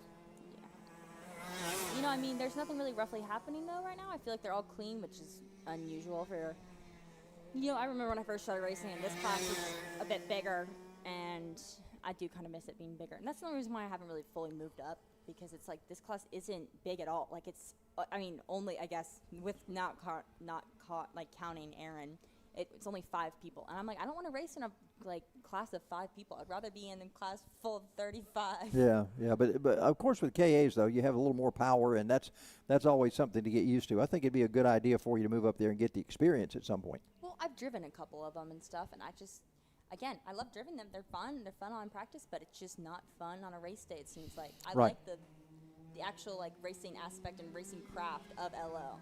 It's like we might not go as fast, but we're actually having to pass people. Right. And not You learn more with that. Yeah, I think Exactly. you do that. I don't know if they're going to keep this length or if it's just going to slowly shorten up a little bit. Haven't gotten any word on that. We'll look at the flag stand and see if at some point they hold out the 2 to go or something prior to it. But I have a feeling we'll probably go the full 12 laps. I think you're correct there, Charles. For one thing, I think it would shortchange Eugene when he's got an opportunity to try to do something, as well as Luke. He may have an opportunity to do something, so you'd shortchange them if you did cut it down short. They're going to the halfway point right there, 6 laps complete. Okay, and Vincent's kind of catching up to Austin, so Austin might want to kind of lock in and hopefully focus on that. Wait, can you look at mine? So far, Austin's run a pretty good race. It looks like he's not missed his marks. Everything's looking good. He hasn't done any bobbling of sorts, so he's keeping Vincent right there behind him as they head down through the kink. They're working. That is a little bit of an elevation climb to get toward turn number 9. Yeah, he just fully looked flat back. His high was fully, almost sideways, and that's going to allow, Vincent to catch up. Yeah, he's catching up with him right now. Yeah, he shouldn't have looked back. This is Austin's one biggest problem, to always look back at the thing and just gets nervous. And he's showing it, and that's opening a spot for Vincent to just be like, oh, okay. Yep, you he's looking see back me, again. And now I'm gonna pass you. It's one of those get in your head type of moments. Exactly. And Austin's just letting it happen, which is unfortunate because he's a good driver and he needs to focus and just see. I think he can tell I'm talking about him. It's just makes dead look at the camera. Yeah, look how tight they are, 0.3 of a second apart. Oh yeah. And then Eugene again with the fastest lap. Only on lap 6 though, so he's kind of almost a half up. Oh yeah, kind of like a quarter of a lap, behind. Well, he's got Luke. Has he caught Luke? Where's he at as far as Eugene? How close together are they? We don't know by looking. Hold on. Let's take a look. They are about 4 seconds off each other. Okay. Got a setup for a move going on right here, but Vincent could not pull it off right there. Austin continues to lead. They work up to the top of the hill. Austin with Vincent right behind him. Now we're coming down to another passing area here in turn 15. And again, Austin, as you said, Zoe looks behind him to see where Vincent is. Yeah, again, I'm telling you guys, he's got to stop. It's going to hurt him more than it's helping him. And we finally got what is called Aaron Cox off that right there, so that's good. But we lost half of the times, I suppose. No, there we go. Okay, Luke Corman with his fastest lap of 54.6. Eugene just cranking them out. He's just nailing it, isn't he? Eugene's just having fun. He's just here. He's like, all right, I'm sending it. He's like, okay, so you guys left I mean, he came back into the picture there briefly. That's right, yeah.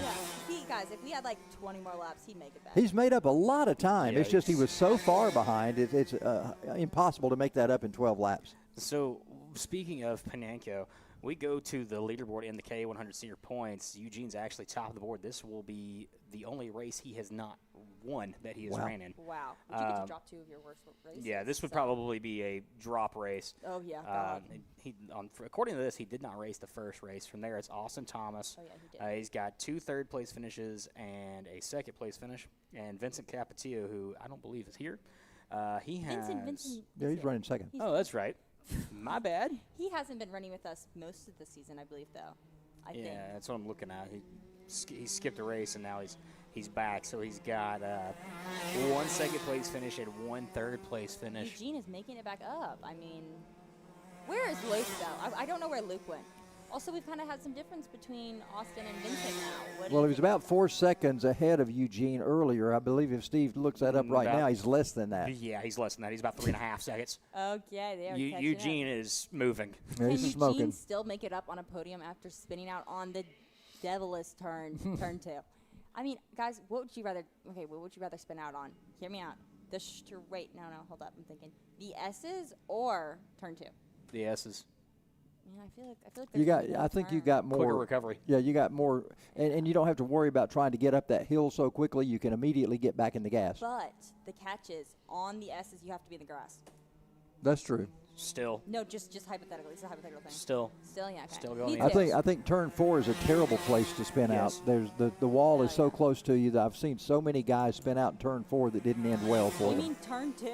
No, turn 4. Turn up here. 4. Turn 4 is actually I think that would be a really good place to crash out because I feel like it's you kind of. Yeah, talk to Al Edwards about that. Yeah. Talk to Al about going upside down. And Okay. Yeah. Well, I have crashed at turn 4, so I do understand. how turn it 4 is unforgiving. It definitely is, but I just feel like not as much as turn. All right, we're coming down to 1 to go. Okay, let's see if we can get Luke and Eugene to pass each other. Man, it's possible. White flag in the air Thompson going to take the white. Capetillo follows in second. That is the closest battle on track. Separation a little over a quarter of a second when they come into turn number 2. Up front still with the advantage is Thompson, and Thompson only has about half a track left, Charles. Yep. Well, I got a feeling Thompson's got this under control right now, unless something weird like an unusual spin or losing power or something.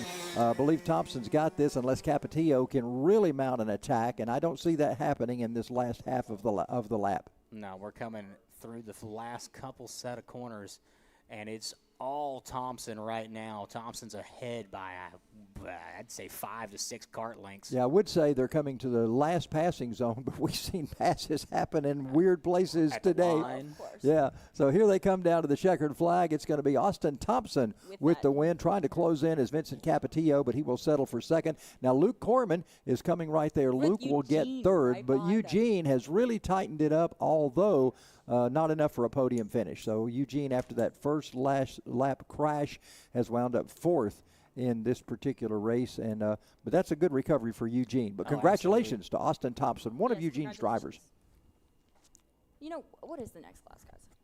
Next class should be our LO206. Yeah. Yeah, since I messed that one up. You know what? I think we're running actually like ahead of schedule. That's the kiss of death there, Zoe. Don't ever say that. It's just like Steve will appreciate that. We haven't had a caution all race. Don't you love whenever you say that in the tower and everybody says, "Shut up, shut up." It's a 35 filled bang banger race. Yeah, Well, yeah. guys, here's the only thing about it. I was wondering about that too. I was like, okay, so yay, we're running ahead of schedule. But the thing is that okay, guys, I know I'm not supposed to say it. I'm sorry, but when we're running ahead of schedule, we have to pause the race next time, so we can't run ahead of schedule because that means like me, quote unquote, for LO20 senior can't just, because our time on the schedule says like 4 something or whatever, and so it's like not everyone knows that we're running ahead of schedule. Do you see what I'm saying? It should say on your schedule that all times are. You got to be there and ready to go. Huh?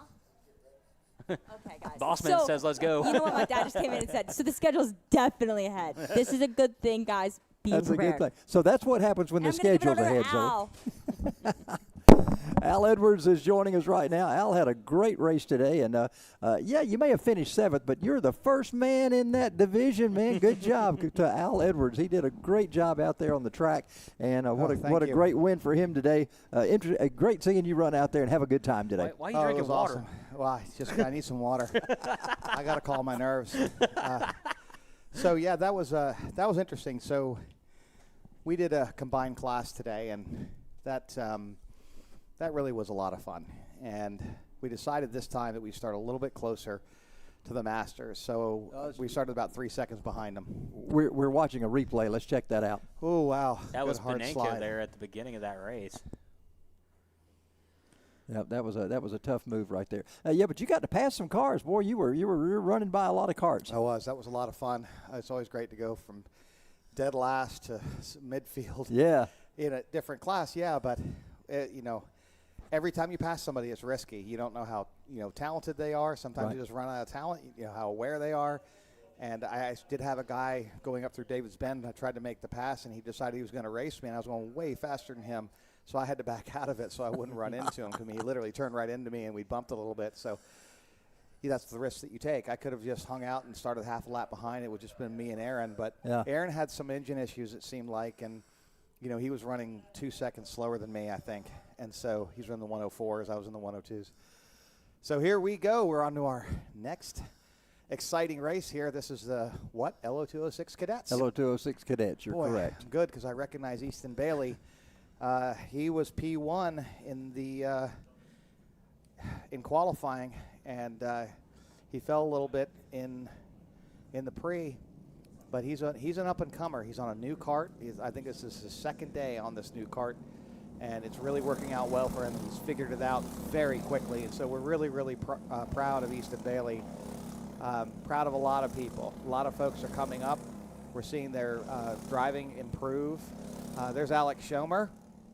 Alex Schomer was P1, and he was defending, and Bostauer was running a little bit faster than him. But he was contending with another guy here, Ecarino, I believe, is right here in P1. And, wow, that was some close wheel-to-wheel, bumping and banging racing there at the end.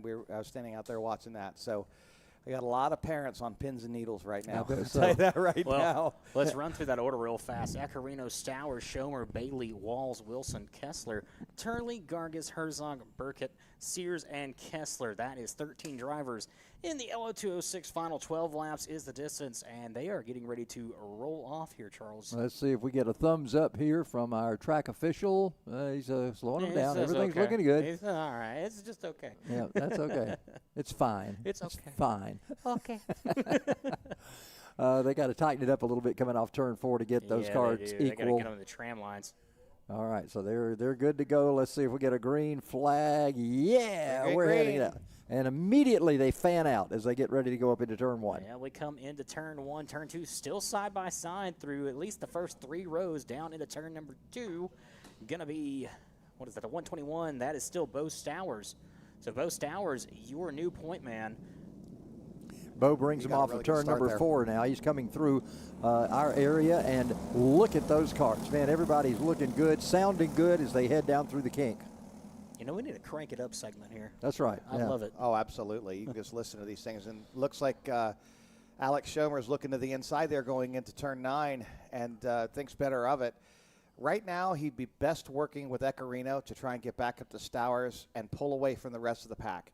That would be a good strategy right now because they already have about a 5 or 6 cart lead, and they could pull that out to 10 or 12. Then they could really start dicing it up as long as they don't wreck each other. But right now, it's follow the leader, bump draft as much as you possibly can, and don't fight it out. Otherwise, that backpack is going to bump draft their way right back to you. That's a problem. Right there. And here comes Alex Schomer on the inside for a pass for P2 on Ecarino. So now it's Alex Schomer has moved up to P2. Hopefully Ecarino gives him a little shove. And Bo Stowers is kind of pulling away because of that. Al, we've seen several times today where there'd be a pack of 3 that would get out front, and they would start jostling a little bit, and all of a sudden you'd see that second group catch them. And we may have that situation here if they don't watch it. Yeah, if they don't watch it. But look at this. They've really pulled ahead. I mean, I'd say they have almost – that's about a 7-second lead right there. That's quite a bit, Yeah, it is. And so, but still, now it's Ecarino. If he can push Mr. Schomer up to Bo, and they can have a real duke it out at the end. This is where it gets great. They can if they will work together. Right now, Bo is out in front, and the other 2 are behind him, so they've got to try to get together and try to stay ahead of that pack of 3 that's working to catch them. I'd say that's what, a two-corner separation between Just third about. and fourth, give or take. Just about. And see, once again, they're getting out of line. Now, somebody's going to advance a position or at least try to at that point, but that's not helping them catch that front pack. Correct. You know, and these are kids. It's all about running really just balls to the wall. And unfortunately, strategy doesn't come naturally in racing because it's an adrenaline sport. So you see now Schomer, Ecarino, and Stowers are really spaced out now. So they're probably going to stay this way. So let's take a look at what the times are, and they're all pretty close. But so Stowers his fastest is 4/10 faster than Alex Schomer. But if you look, Alex Schomer is keeping up with him. So let's see what happens in the next coming laps here. We are only on lap 3. Yeah, we're very early in this race still. Al, when you're teaching and coaching young drivers, when do you start to instill upon them, stay in line and work with your teammates until the point where it's time to go? From the very beginning. We start talking strategy from the very beginning, especially in this low horsepower stuff where the draft is so important and assistance is so important. Now, if Stowers looks over his shoulder lap after lap and those corners where it's advantageous to do so, well, then guess what? You can really figure out if someone's catching you or not. Yeah. And if it's going to be even, you're like, well, okay, I'm just satisfied with what this is, then that's the way it's going to play out. Now let's talk about the number 4 here, Hunter Wilson. And this is where the battle's going to be right Hunter's now. caught him. Yeah, Hunter, Ethan, and Easton Bailey are in the second pack, really. And Caden Kessler, they're pulling away from him a little bit.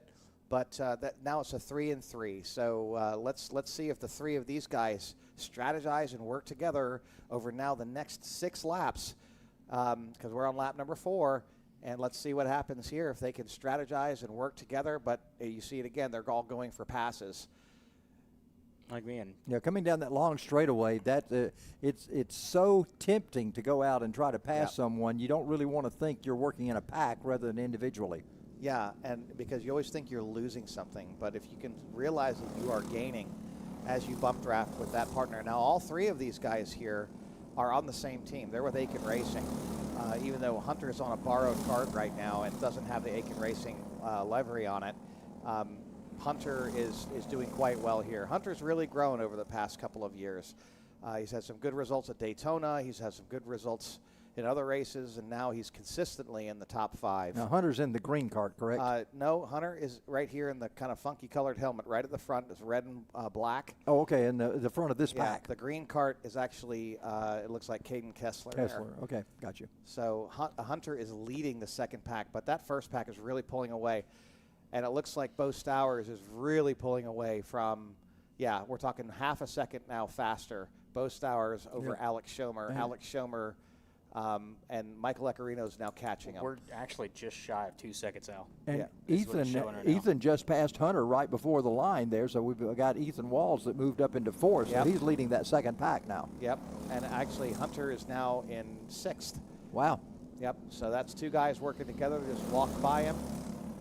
But Hunter can always give it back to him if he so chooses. Yeah, Easton made his way up there as well, so the 88 cart has moved up behind the 999. Now let's take a look and see if Easton has what it takes to get by and creep back up to 4th position here. Again, it's if he's going to try and do that, work together with this guy, push him along, get some space, and then go for it. By the way, we need to mention something here. We've got excellent camera work today. Absolutely. Will One Rigdon is around. on the tower. Oh, got one spun Is around. that our leader? Was that Bo that went around? No, that's no, not that was Bo. that was Alex, I think. Was it not? No. No, not to the Aiken Racing cart. That might have been Ecarino that just spun. Must have been Ecarino, yeah, because he's dropped Ecarino's now considerably 5th. there. Yeah. So that moves Easton Bailey in the second pack up to 4th position.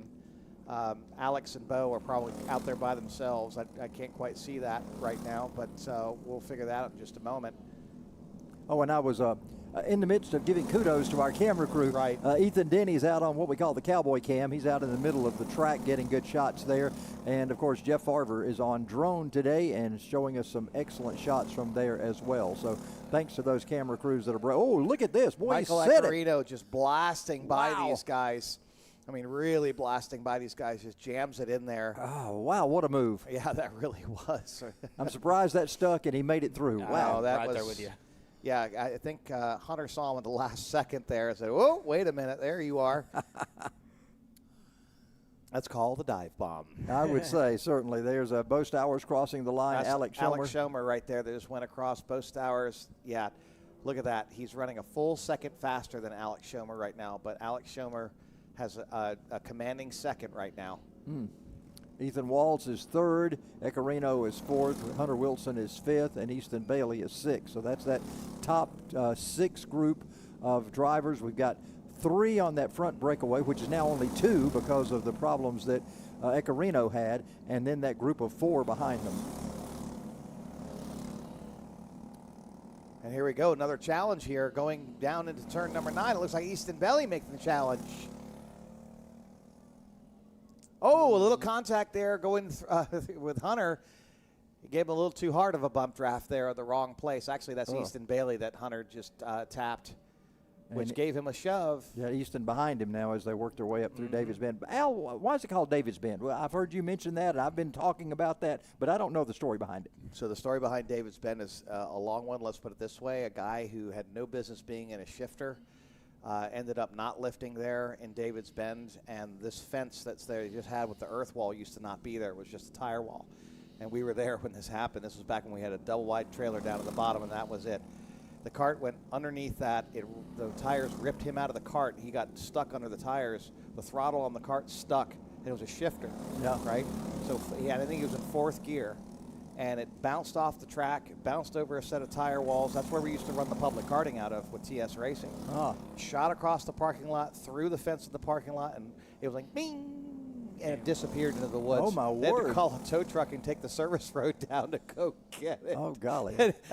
Steven I was around. here when that happened. Yeah, he was here when that happened. His name was David? Yeah, David. Okay. I won't say his last name. I'm pretty sure I know who that is.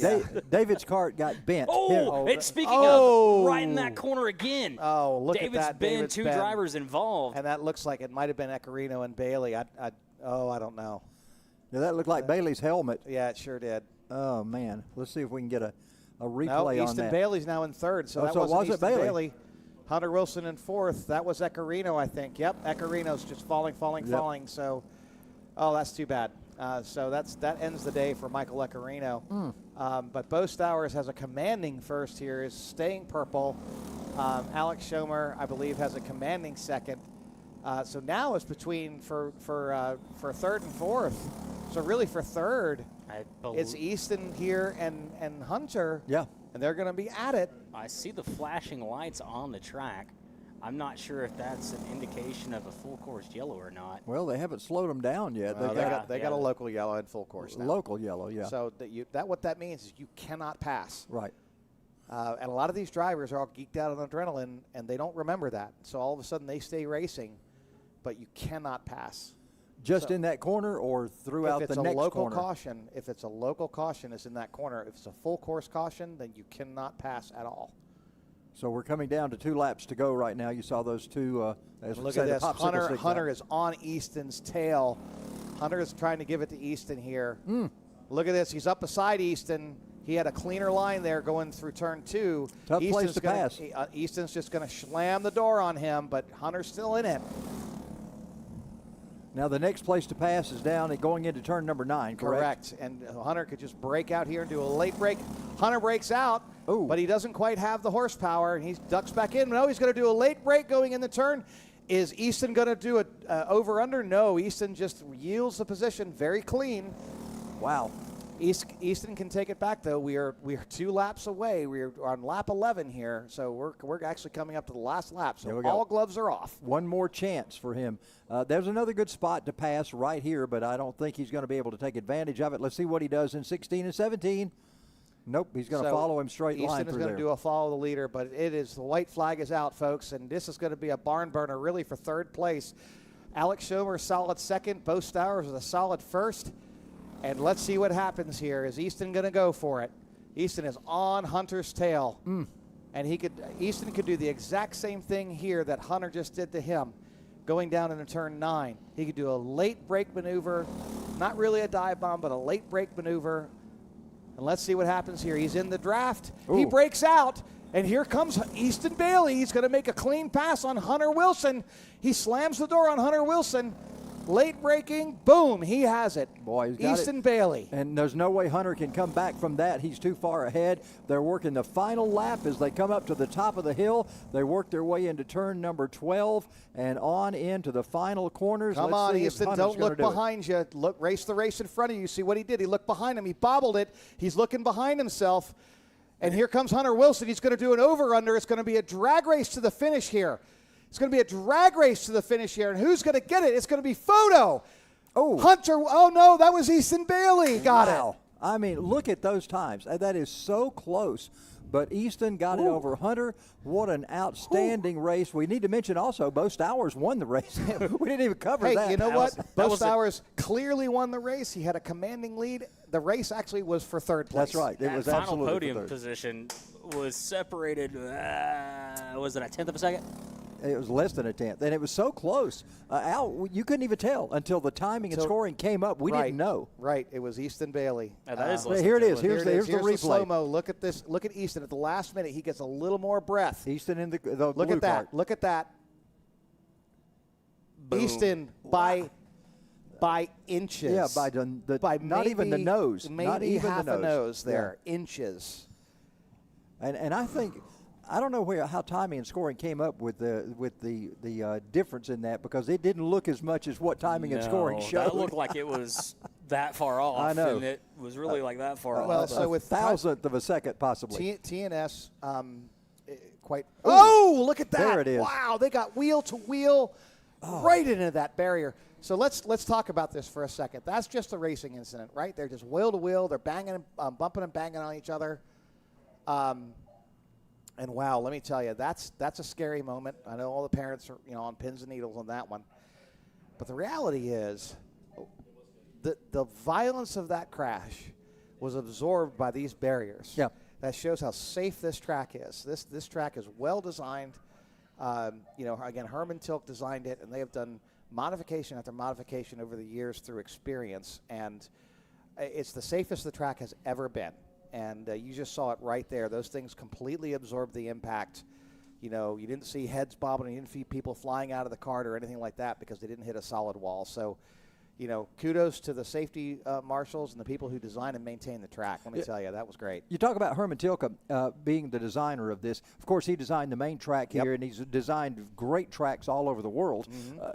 Has he done a lot of kart tracks, or is this the only one? It was really funny because Jeremy originally wanted to just do a kart track, and he said, no, do a kart track too and do a country club. It was actually pretty much his idea. Really? Yeah. And so, that's a lot more land and this, that, and the other. And he was like, you know what? Who cares? Because originally, actually, Jeremy pitched this idea to Road Atlanta to do a kart track in the infield with elevation changes and all that stuff because he saw that. And they rejected his idea. And I think it was, I want to say he put it in the box for 8 or 10 years. Was that when Panos had it or prior to Panos? Prior's Carrington Group, Okay. I believe. And so This is back like 2006, 2007, right? No. That's when this place started construction. Oh, that's right. Okay, so this was 8-10 years prior to that, So this right? is 98. Late 90s. Yeah, and because we used to have WKA events on Road Atlanta, this road racing course, and that was insane. You imagine, a $135, $145 on the backstretch, with gravity cavity and wide open. One of my favorite Road Atlanta stories, we'd be at Lanier. I'd be announcing at Lanier across the street, and we'd have a rain delay, and they would have the AMA in at Road Atlanta, and they'd be throwing rooster tails with their, 65 feet in the air and running wide open on motorcycles, and we had full-body cars, and we were in a rain delay. That's always terrifying. That's a whole different set of cojones. They right always told me that they put on extra nurses in the emergency room at Northeast Georgia Medical whenever the there. AMA I would was. hope so. That's absolutely true. That's terrifying. I don't. Me personally, I used to ride. I don't feel comfortable going above 65 on a bike. I don't know how those guys are doing 235. I got airlifted out of Road Atlanta after I had an engine fail in gravity cavity, setting up for underneath the Nissan Bridge. I'm dating myself. Okay. Yeah, I remember that. Going under the Nissan Bridge. What's a Nissan Bridge? No, I'm kidding. Well, what's a Nissan? What's a Nissan? And I, because you'd ride over and you'd flick the bike over, but you'd go over and you'd be on, riding a wheelie down to turn 12, Yeah. and the engine, right as soon as I started the setup for it, the engine just locked up. It was low on oil, and this was not my bike, and it high-sided me. And I went into the wall there underneath the Nissan Bridge, and the bike hit me. And I actually don't remember it. I'm recalling it from what other people said. Wow. I don't remember it at all. So You've had your trip at road course races, haven't you? oh yeah. I was at one of the first races there in the 71, early 70s, and at that point there was a cornfield out in one of the turns, and one of the drivers told me he lost control and went in the corn. He said they were still getting kernels of corn out in the roll bars at these years later. That's like when you go to Watermelon Capital. Yeah, oh, Cordele, yeah. Yeah. Slide through the watermelon patch, going Yep. out of Yeah. I announced the first race down there when they had named it Watermelon Capital Speedway. Okay. It had been Cordele Motor Speedway for years, and the first race it was Watermelon Capital. I was announcing the race down there. It's gone from 4 different names. It was Oh yeah, it's gone through a lot of Cordele, things. Watermelon, Crisp County. Then Crisp County Motorsports Park, yeah. You've had your experience on ovals. Oh, I've been to a lot of ovals over the years. I'm just getting started. Yeah. Well, it's a fun gig. Believe me, it's a fun gig. Well, ladies and gentlemen, we are just absolutely tickled pink that we have one legend and one legend upcoming here in the booth with us between Steve and Charles. And I was so excited to hear that Charles is with us. And, it's always so fun. We've gotten to know each other over the years, and it's just really great to have both of you guys back here. It's good to be here. It's always fun. I love the people here. It's just such a great atmosphere, and just happy to be here. See, now, Al has one on you. He has co-hosted the show with me now twice. You've only co-hosted the show once. So that was. We got to work that out. Yeah, we got to work something out. You still have a beard and everything back then. Yeah. Well, Now I have my own radio show. Hey, cool. Just so you know, he got to the last guy on the call list. Probably and then called me. And then he went to Facebook, and he said, hey. And I said, yeah, I'm available. I'm not working. And he's like, come on. And it was like literally that day, and I was there. Actually, Steve sent me a message and said, I'm good. And I said, no, I've already got Al. So, so I wasn't last out on deal team. I didn't see it until after I had finished what I was doing. I was like, oh, I'll just message Charles real fast. And hey. So as we good? sit here and chumming up, there's a recovery going on from the two drivers. It looks like those drivers are okay. They were, yelling at each other, the big hand gestures and all that stuff. It's like, it's really funny because I was watching the World Cup final, and I was like, wow, that's just like a kart race or a Formula One race. All it is hand gestures. Well, there's no flopping. But there's not anybody flopping down faking injuries. That's and right. no handballs. That's right. Exactly. That were obvious, that It's weren't just, called. Come on. Yeah, and red cards, and I'm having my hydration break as we speak. Yeah. I'm talking to you, Argentina. That's right. Don't cry for me, Argentina. Oh, my. I'm I glad did watch Spain a lot won of the that. World Cup. That was interesting, though. Do you know how heartbroken I was when Germany lost? I cried. I Did you? literally cried. You shed a tear. I shed a tear. I was on an airplane, and I shed a tear. I don't even remember where I was coming back from. But you want to talk about being mad? Oh, I was disappointed in the homeland. Just couldn't close it. But it is what it is. So one of the funnier events that we had here years ago, as the two carts get recovered, and then these two carts have to go to tech. They have to get weighed so they can get their points, because did not finish, but they did start. So they still get earn points, right? And it kind of cuts off where they were positioned when they stop racing. Okay, now explain. We have 8 races in this series, in the summer series. Correct. And there's a race or 2 you can drop. Explain that a two little drops. So you get 8 races, 2 drops. Okay. When it was 10 races, we had 3 drops. So this will serve as probably as one of their drops. Probably, right? I would imagine, yeah. I would hope So so. here's the thing, and I was telling, because we had some events happen and we had some people leave the series, and now that it's pushed a lot of people up, and I've always told people, I was like, you can run in the top 5 all season long and end up first or second in points. You can do it if you just show up. So this is a matter of when people start taking their drops, especially the guys that run at the top all the time.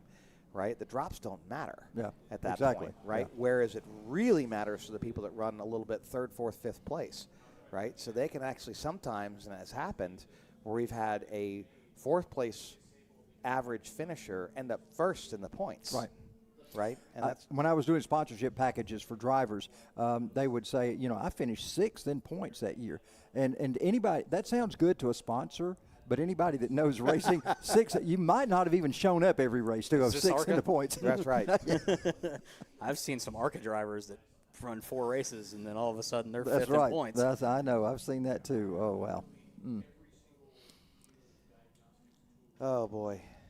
All right, well, what we got coming up next, Steve? What's the next on our list? I think it is. Let me go back in here and look. It's. Well, this was cadet. We got LO206 seniors coming up soon. When is they're that? last on the list. I'm trying to find my list. They are the final event, Finale. and it's the Mayhem It's, group. I want to say it's. They're coming out Tag now. Junior Masters, I think, is where we're at. Okay, they're right. coming out on the track now. I think my. Yeah, this is I think senior tag master. I think you're correct there.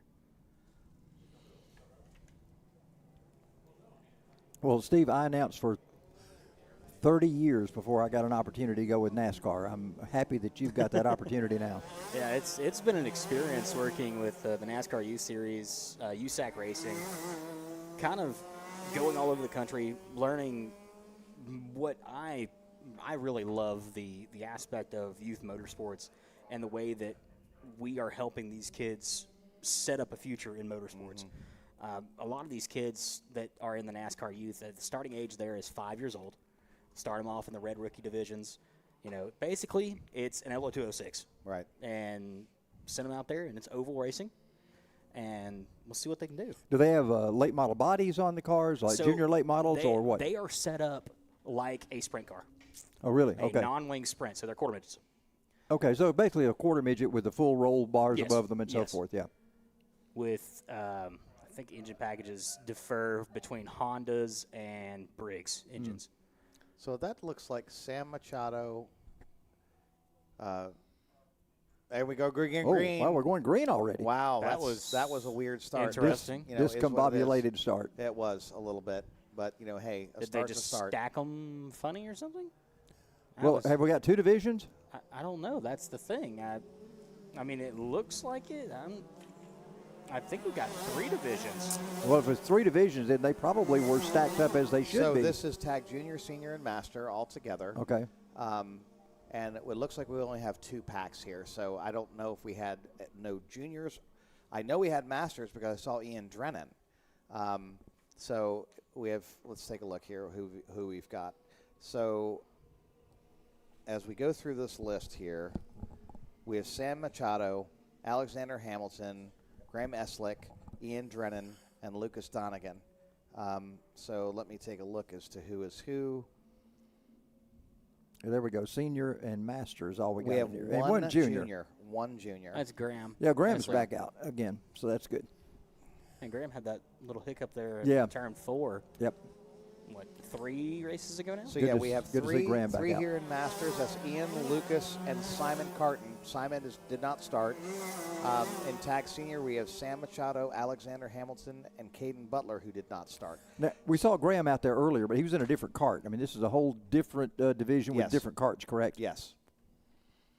That's interesting. So Graham's out for his Sunday drive, and you know he doesn't even have to try, and you know he's going to podium. So it's kind of like me and Aaron, and you know there's only 2 of us. Hey, it's a guaranteed top 2. It's guaranteed top 2, which is great for points. Well, now some people may ask, if you're the only one out there, why don't you just pull in after the first lap? But he's getting seat time. This is very important. Absolutely is. I would much rather have seat time than a win. Absolutely, yeah. Right.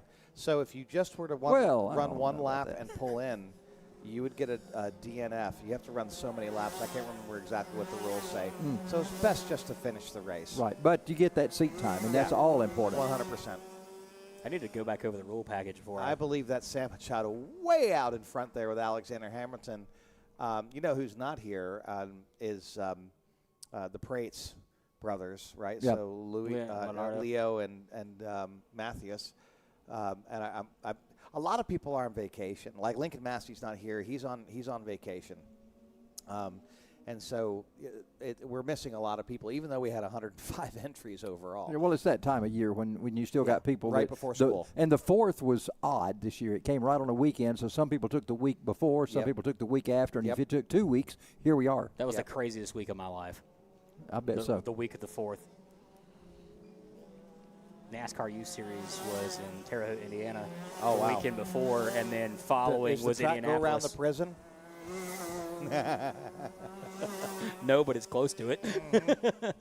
Very nice facility. It's actually a dirt facility in Terre Haute. Oh, interesting. So that was new to me, racing quarter midgets on dirt, and that crew worked their butts off to get that track because it poured. Oh, gosh. And it was one of those, we ran the whole show in one day, and it's a 3-day show. So running it in one day, we started at 7 a.m. and went until I think we finished at like 10:30, 11 o'clock that night. So imagine announcing, I think it was like 65 or 66 races, back to back to back to back, but solo. That's what I did. I was doing a dirt kart race at Georgia Karting Complex, and we started at 9 that morning. It was 10:30 that night, and I asked the scoring lady, I said, how many more races? And she said 33, and it was 10:30 at night. We Yeah. still had 33 races to go. I said, Yeah. this ain't for me, buddies. Yeah, that's just way too much. Indy, we had 146, I think, but we had 600 drivers, just about. Wow. Well, so here's what's I know 500 ironic, drivers, I'm sorry. as just so we know, we are witnessing one of the most boring tag races ever. Everybody is spaced out. There's nobody driving against each other. That's why we're talking about a lot of things. But let's talk about the drivers. Sam Machado with the WRS racing team. Alexander Hamilton, I believe he's with Kart Freedom on a CGR or whatever. Looks like it. chassis is. Yeah. Graham, Ian is with Kart Freedom as well. And I'm not sure who Lucas Donahue is with, but again, all these guys, there are a couple that are fairly close to each other right here. I believe this is Ian Drennan and Lucas. But still, they're working for it, but they're so far spaced out unless somebody has a mechanical. There's not much that's going to happen here. It looks like it's going pretty consistently, so let's see what happens here. Well, we're halfway through, just about it, working on lap number 6, which will be the halfway point of this race. Now let's talk a little bit about Dawsonville. Next Saturday is the induction for the Georgia Racing Hall of Fame. Yes. And I have 3 friends of mine that are going in that I'll be there introducing them to the Hall of Fame next week. Rick Mitter, who was the sports writer for the Atlanta Journal for many, many years, he's going in.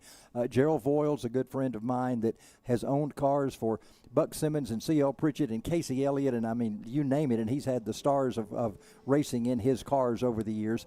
And also Kevin Barrett. When we started the truck series, Kevin was our first champion of the truck series and has raced late models all over northeast Georgia and South Carolina. Nice. And so all 3 of those are going in, and I have the privilege of introducing them next week. So looking forward to that. That's going to be awesome, Charles. That's great. So, Charles, when you going in? I don't know. I'm in the Mostiller wing of the Hall of Fame now. We're waiting on the real Hall of Fame to come calling. You're not in the National Dirt Hall of Fame, are you? No. Okay, I didn't know if you were or not. I spent so many years on asphalt till I'm not a dyed in the wool. The asphalt tracks closed, and I wound up going to dirt after that. But I started out on dirt in the early '70s. I started announcing on dirt. One of those things where they said, "Our announcer can't be here. Can you announce till we find a new announcer?"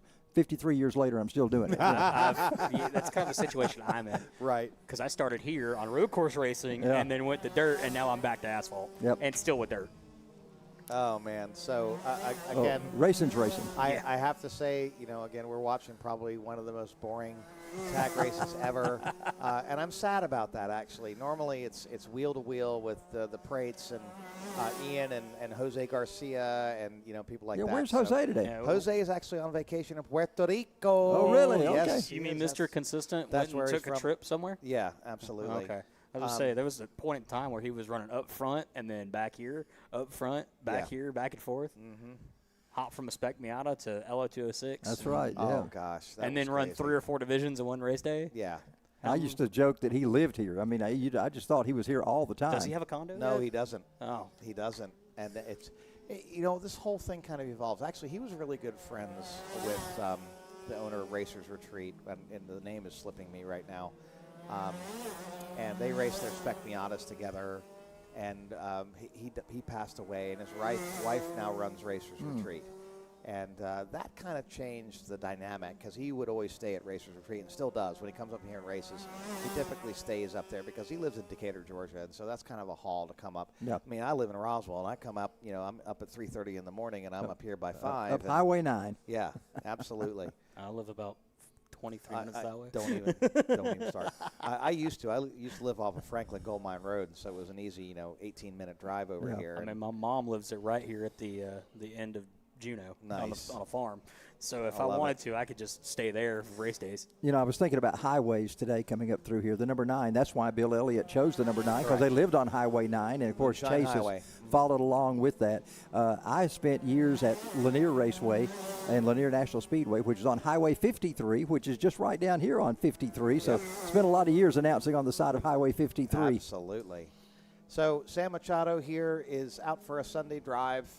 Not asleep at the wheel. He's racing quite well, running in the high 51s right now, but he doesn't have to really push it. So this is going to be a simple podium for him. He is light years ahead with 2 to go. We're getting that 2 to go, which, by the way, I really like in their 2 to go with all the motion. Twice since they got the new flag stand, I have missed the white flag. Really? Yes. And been like, oh, go ahead and pass. I'll make it up. I'll do a late break pass on you. And it was the last lap. Wow. And so I'm very cognizant of the height of that thing. I always look up now as I exit turn 17. Yeah. I always look up at the flag guy. I went through a Legends driving school at Lanier many years ago, and we were running 20 laps in that.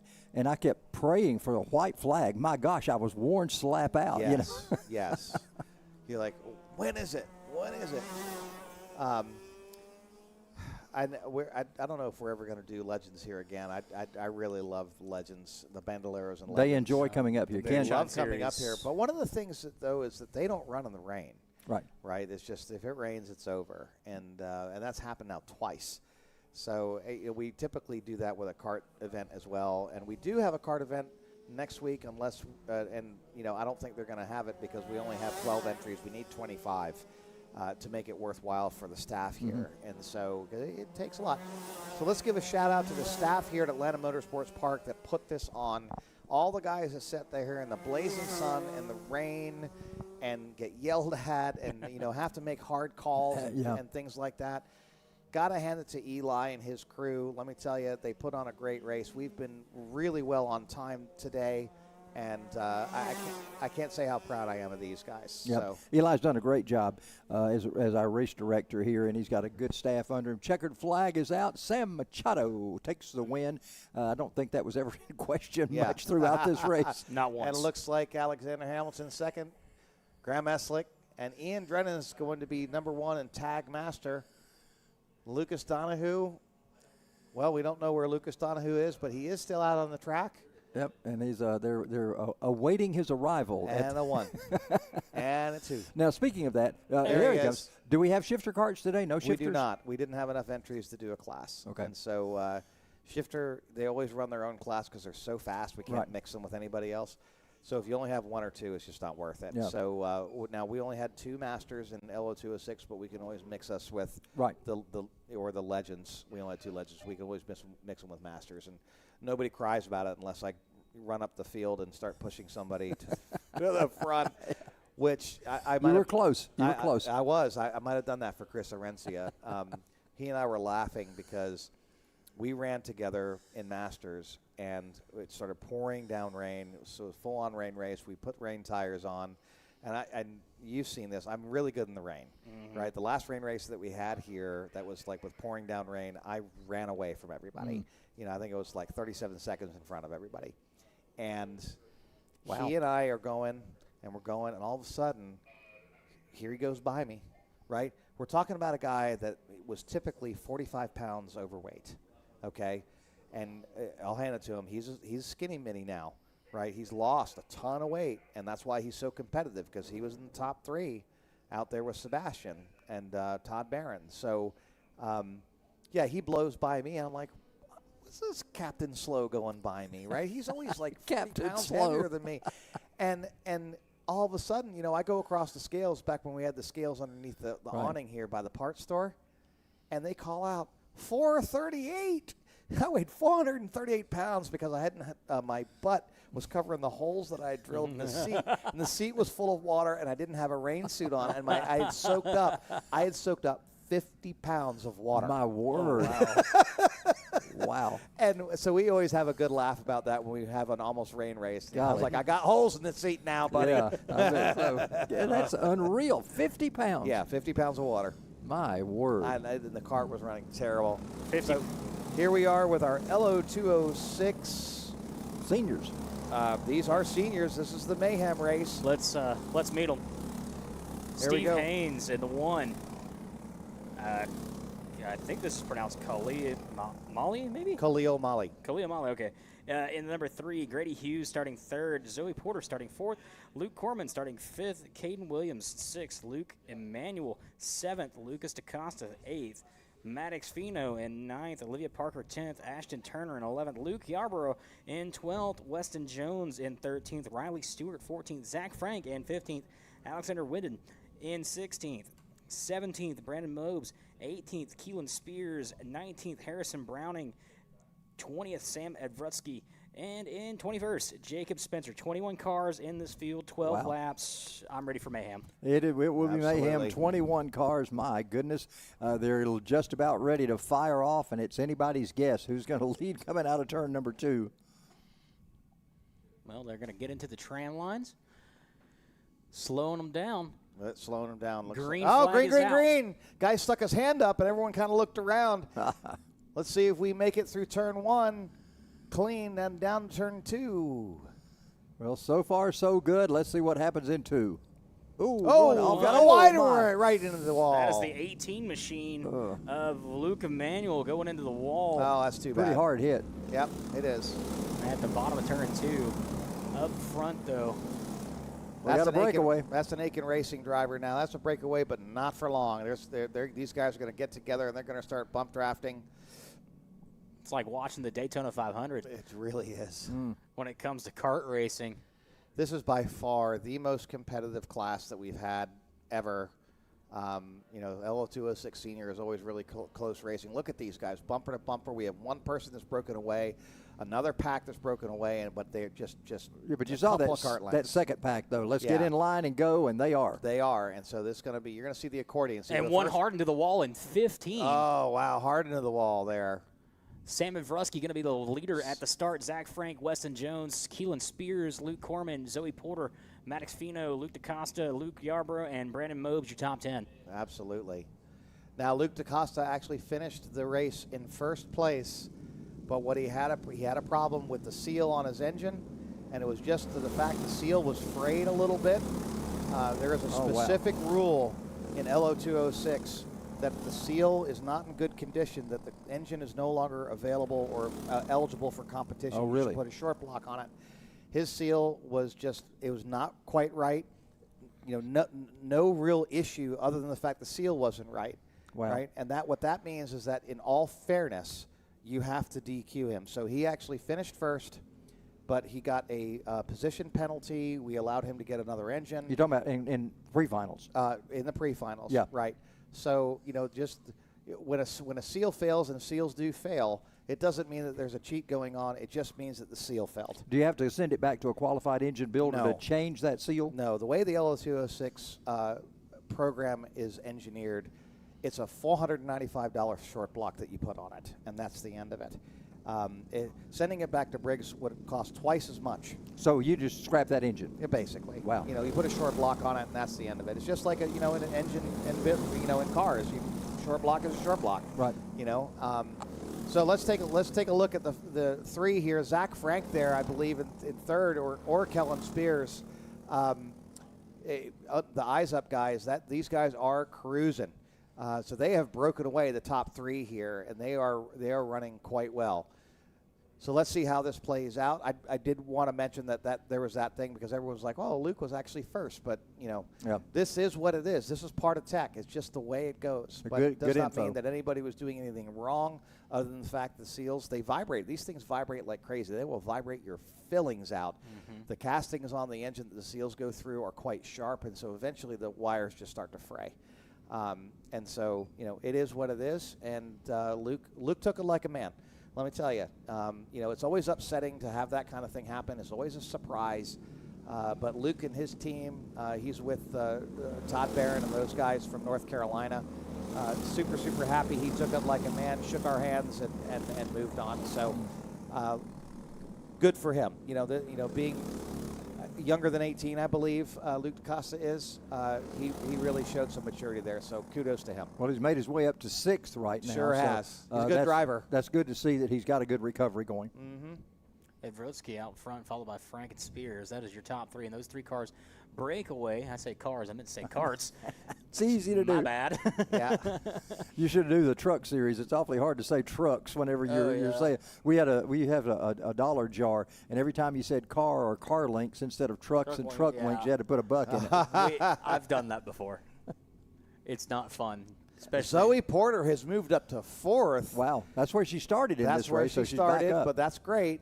Now, Zoe's also first in points, I think, based on some things that have happened. So, good for Zoe. She's starting to really come into her own here. That means she's leading that second pack. Yep. That second pack, though, is way back there. These guys have run away. That's 30 carts between first pack look and at second that. pack. Wow. A lot of distance between those. But she's got a lot of carts behind her, so if she gets a chance and they'll all hook up, they might could catch that first pack or at least make some headway toward that. Sam Mavritsky is your leader right now as they're working on lap number 5, almost at the halfway point of this race. There's your leaders going down into 15 and 16. They come off turn number 16 and head toward start-finish. That way, lap number 5 will go up on the scoreboard. And you see the top three. Let's see how far apart they are. Zoe led that group in, and trying to see who had the fastest lap, and I don't see it. It's not someone that's listed in that top 10 with our fastest Zoe's lap. looking good there in turn 2, and she is driving quite defensively. If you take a look at here, she's got some real pressure on her. If she puts her head down, here we go. We got a pass for the lead. And this looks like one of the two eyes up guys are getting together. And they go down. It looks like Zach Frank and Kellen Spears. Good job of teamwork there as they got together and went right by Alvrutsky. We have two. These guys are like right across from each other. The eyes up guys and the Aiken guys. Yeah. So you know that they're all yelling at each other. And look at that, nose to tail. This is what I love about LO206 racing. Yeah. When you get the cart set up well, you know, the engines are so low powered, it's really, really hard just to break away. And there you see the change in the scoreboard. Zach Frank up front, Kellen Spears, and Avrutsky back to third. Zoe still in fourth right now. And just a tick behind these guys. She might can catch them. She could catch him if she has some help, that's for sure. And we got a pass here. One of the Aiken guys, Sam Avrutsky, going there for second through turn 4. That was quite clean there. So now the eyes up guys have an Aiken guy in the middle of them. Let's see if they can do a shake and bake and see what goes on here. Sam, really good at that breakout and late break for that position there in turn 6. Well, Sam's running in second spot right now, so he's between those two eyes up racing guys. So everybody taking a quick look back. Are there certain spots on the track where you tell them to look back? There are, yes, and that's one of them. But, you know, when people are touching you like that, you know, you don't need to know, do you? Race the race in front of you, not the race behind you. And I saw that earlier in the cadet race where, you know, and I also had a guy literally that I was trying to pass that just sat there and stared at me, and I almost drove off the track. I was like, dude, race the race in front of you, and I'm like yelling it at him as we're driving. I don't know if you heard me or not. That's going to be hard, you know, as a driver coach and as a racer yourself. Oh, yeah. You see some things in front of you, you're like, really? Why are you doing that? Yeah. Top 3 still Frank and Brusky and Spears. And Zoe's in the picture now with those guys. So she is. She's got Here we help go. from one other cart. Oh, look at that on the outside. Wow. And now Sam Avrutsky gets pushed back to third position. Wow, that was Kellen that did that. Zach Frank still holding on to that lead there. Now, how much would it take for these drivers, hypothetical, if they keep battling back and forth, how long do you think it would take the 4th, 5th, and 6th place driver to catch up? It can happen in 2 laps, and it's actually happening here. As these guys go back and forth and swap positions, Zoe's getting closer. Look at that. Zoe's getting closer, and she's also getting an assist here from Weston Jones. Yes, Weston Jones, who just went purple. The fastest lap. See if Weston goes purple again this time. Nope. Wow. All right, they head down to turn number 2. They are your leaders coming up through turn 2 into 3.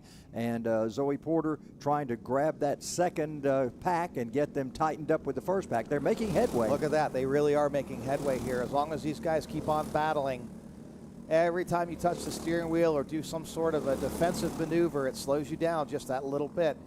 It's the bump draft here. You can see how it's working now for the Eyes Up team. Yeah, they're but really there's Sam working well. Avrutsky doing a late break there and just kind of just giving a little rub there to to Kellen Spears. But Zoe's getting the push. Yep. She's really getting the push from Weston Jones. We're 8, almost 9 laps into this, so we'll have 3 more laps to go. 3 more laps and 2 turns to go. Yep. They've only just come up a little bit more. Let's take a look and see what happens here. Now, for Zoe this far back, this is if she can hang on to 4th position, it's all about the points at this point. And this is what I mean. This is what I'm talking about. When you're running consistently in 3rd, 4th, and 5th position, you just keep on showing up. You can end up leading the points. Yeah. So they head out of turn 4 down through the kink. Those are our leaders. Zoe and Weston are just behind them trying to catch them. But right now those guys up front are hooked up, and they're doing a great job of pulling away. They sure are. And they're pulling away just a little bit. But Sam has this ability just to do that late break and then just stand back on them there. Now here he comes, taking a look. He's actually doing a little bit of an over-under maneuver there, and start driving that one defensively. So is that going to try to get into the head of Spears with him poking out if he's Yes. looking back? So Is you that the know intention of that whole concept in NASCAR about driving in somebody's mirrors? Yes. Right? And so you're just trying to get in their head. That's exactly what's happening Can here. you hear them? Can you hear their Absolutely. engine move around behind you? Absolutely, you can. You can hear that warble, and you can hear when they brake right. That's one of the drills that I do when I do some of the teaching. Oh, Zach Frank runs a little bit wide, and that's bad. What Kellen Spears to the outside. He's going to get shoved to third position. Sam Avrutsky there on Zach's bumper. Ooh, that was a tough one. That was a tough break for Kellen. When you get trapped out there on the outside, you can just freight train. I've had that happen. Oh, there's Sam Avrutsky. Yeah, we've got Zach another Frank setup. going on the defensive there, running there right down the middle of the track, trying to keep Sam from dive bombing him. Well, let's talk about that second group. Porter is They're closing in, coming and up. They're Jones closing the is gap right because there. these guys keep on, I won't say screwing around, but they keep on battling because they're definitely not screwing around, but they are battling. And so every time that they can take advantage, that's going to happen. Every time that they get side by side or just a little bit of a bump, that shaves tenths off. It and sure does. And just a little over a lap to go. Look so at they that. gotta These make guys something are happen. now just a matter of, and we have, it looks like Kellen's going for it, but he thinks better of it. He drops back in, gets back in the draft. Let's see if Zoe can really come up with these guys. Now, Zoe also has to be thinking, I'm getting bump drafted a lot. This guy's running faster than me. I need to be on the defensive on the last lap. Can't here. let him get by her. That's exactly right.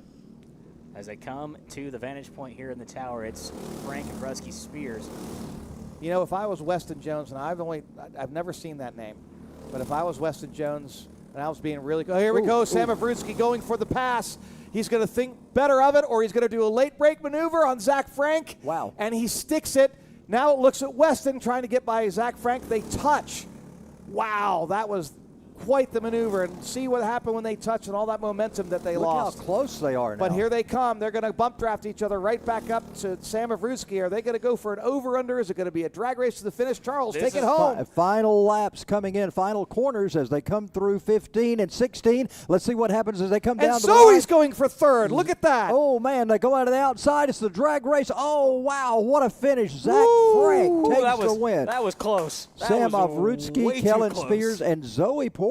What a comeback for her. She was so close there at the end, trying for third. Weston Jones right behind her in fifth spot. What a great race for these drivers. And congratulations to Zach Frank. That's top three. They just traded positions throughout the race. Yep. Excellent job for 5 Frank thousandths right of a there on the second end. between first 5 and second. thousandths. Wow. I love this track, especially with the Mayhem drivers. Yep. God, it is perfect. It is picture perfect every time they get on track. Let's Here's watch the this replay replay. on the finish. Steve, call it. Look at So, Zoe I mean, dives down. See how Zoe just You see dives Zoe down? poke out. You see Vrusky go to the outside. You see, who was that? Frank look. And then it's side by side wow. at the line. And He I had the mean, momentum on the outside. He Zach just got didn't it. have the time to get there. Zach got it, but I mean, man, that was a close finish. That's in real That time. was just as close as the cadets. I mean, that's unbelievable. Every time. What just- great finishes today. It has been an outstanding Good to be day back, of isn't racing. I know. It's been a while. It's been a hot minute since I've been able to call a race with Charles. It's been a hot minute since I've been able to call a race with you. Yeah. It's been fun, We gotta do hasn't this it? again. Yeah. Well, we gotta get back in. we'll be here in less than a month, so the door's It's only open. 2 weeks away. Oh, is it 2 weeks away? 2 weeks away. 2 It's weeks the away. 14th. What am I doing Okay. in 2 weeks? Let's find out. So I'll be in Dawsonville 3 weeks in a row then. It will be. You were going to. Dawsonville's going to be sick of you. Or vice versa. I don't know. I mean, yeah, who knows? I never get sick of Dawsonville. No. Are you kidding? No, the pool room is Let's see. gets a regular visit. Yeah, and Gordon Perkle, who owns the pool room and, of course, is the curator over at the Hall of Fame, has had some health issues, so we Yeah. hope Gordon's going to be able to be there next week for the Hall of Fame inductions. Oh, that would be great. I'd like to invite everybody. That is such a great place. You know, Chase's mother, Cindy, Bill's wife, is the president, I guess you'd say. She's in charge or the manager Yeah. of the Georgia Racing Hall of Fame. And so we look forward to have everybody there next week for the inductions for the She's 2026 the class. HLIC, head lady in charge. That's right. That's it exactly. It has been a fun day here at Atlanta Yes, it has Motorsports been. Park. Thank you to all of our crew members on the broadcast. Thank you to everybody and the fans for being here. Thank you especially for the drivers for putting on such a great race today. Al, it's been fun. Yeah, absolutely. Zoe was here up with us earlier. Congratulations to Zoe on a good run today. Good to see her showing out today on the racetrack. Absolutely. Steve, man, it's good to connect with you again. It's been a lot of fun. Yeah, it has. It's going to be a busy next month for me. Where are you going next week? Next week's Kalamazoo, Michigan. Then a week after that, Richmond, Virginia. Nice. And then we're back at North Georgia Speedway. Are you going to Richmond Motor Speedway? Yes. That is one of my favorite racetracks. Love that place. Yep. I have never watched a race there. Oh, in you got person. it. So you ready for Richmond? So Richmond's got a great thing. I did a data center project in Richmond, Virginia with a company called QTS. QTS is probably the largest data center provider in the United States at this point. And, of course, everyone's data centers is the scourge of the earth and AI and all that. Well, that's the industry I'm in. And Richmond and that site, which used to be a semiconductor company that went out of business in the early 2000s, they spent $1.3 billion to build this place. Oh, wow. And part of the property is what's called the Lost City of Richmond. And so Richmond was a manufacturing, and they actually made weapons. Mm-hmm. And what Richmond would do, they built a scale city. So they would turn the lights off in Richmond, just turn all the power off at night, and they would turn the power on the Lost City of Richmond, so that if the Japanese or the Germans or whoever were to bomb, Oh, really? they bomb the wrong place. Wow. So it looked out of a bomb scope. Yeah. It looked like a full-scale city. Oh, wow. Right, and the houses, all that stuff's still there. I got to drive when we bought that property. We got to drive that. Unbelievable. And I was like, oh my gosh! And it was like, it's basically What a like story. everything is 3/4 scale. You Yeah. can look it up on the line. It's really interesting. I'm going to have to go see that. I'm yeah. a big history guy, so Yeah. that would. Yeah. Well, you can't get on the property anymore because it's a FedRAMP facility for QTS, but that's the history of it. And you can go look online and see all about it. It's really neat. With going to Richmond, I am 100% expecting a TRD driver to win. Oh yeah, Toyotas are strong there. We wound up at Richmond one morning for the race, and there was snow in turn 4. There was snow up against the wall. Of course, it dissipated by the time we raced, but it was a tough weekend. Yeah. How And, was it? What was it? Martinsville a couple years ago. It was snowing the whole time. Yeah. That was one of the coldest races I remember. Yeah, I tell you what, it's a fun life. You enjoy the traveling. The traveling does get old after a while, yeah. though. Yeah. You leave home on Thursday night and you come back on Monday morning, and it's like, got to go again on Thursday. I don't have any time at home, so the traveling does get old. But anyway, glad to have you here with us today. Yeah. Appreciate it, guys. Absolutely, guys. I'm going to bid you adieu and go and clean up camp. Yeah. That's the worst Well, part about it is packing up and leaving. Thanks to our executive producer, Will Rigdon, who was on the camera today. That great shot right there is from Jeff Farver in the drone. Mikey Lane is our Mikey, you're our director. He had to shake his head there for a minute. And Ethan Denny also on what we call the Cowboy Cam that's out in the middle of the arena out there to show everything. It has been a wonderful day. A few raindrops, but not enough to hamper the action here at Atlanta Motorsports Park. Be back here in 2 weeks. Looking forward to round number 6 of the summer series. I'm Charles Head. We're signing off for today. See you in a couple of weeks from here at Atlanta Motorsports Park.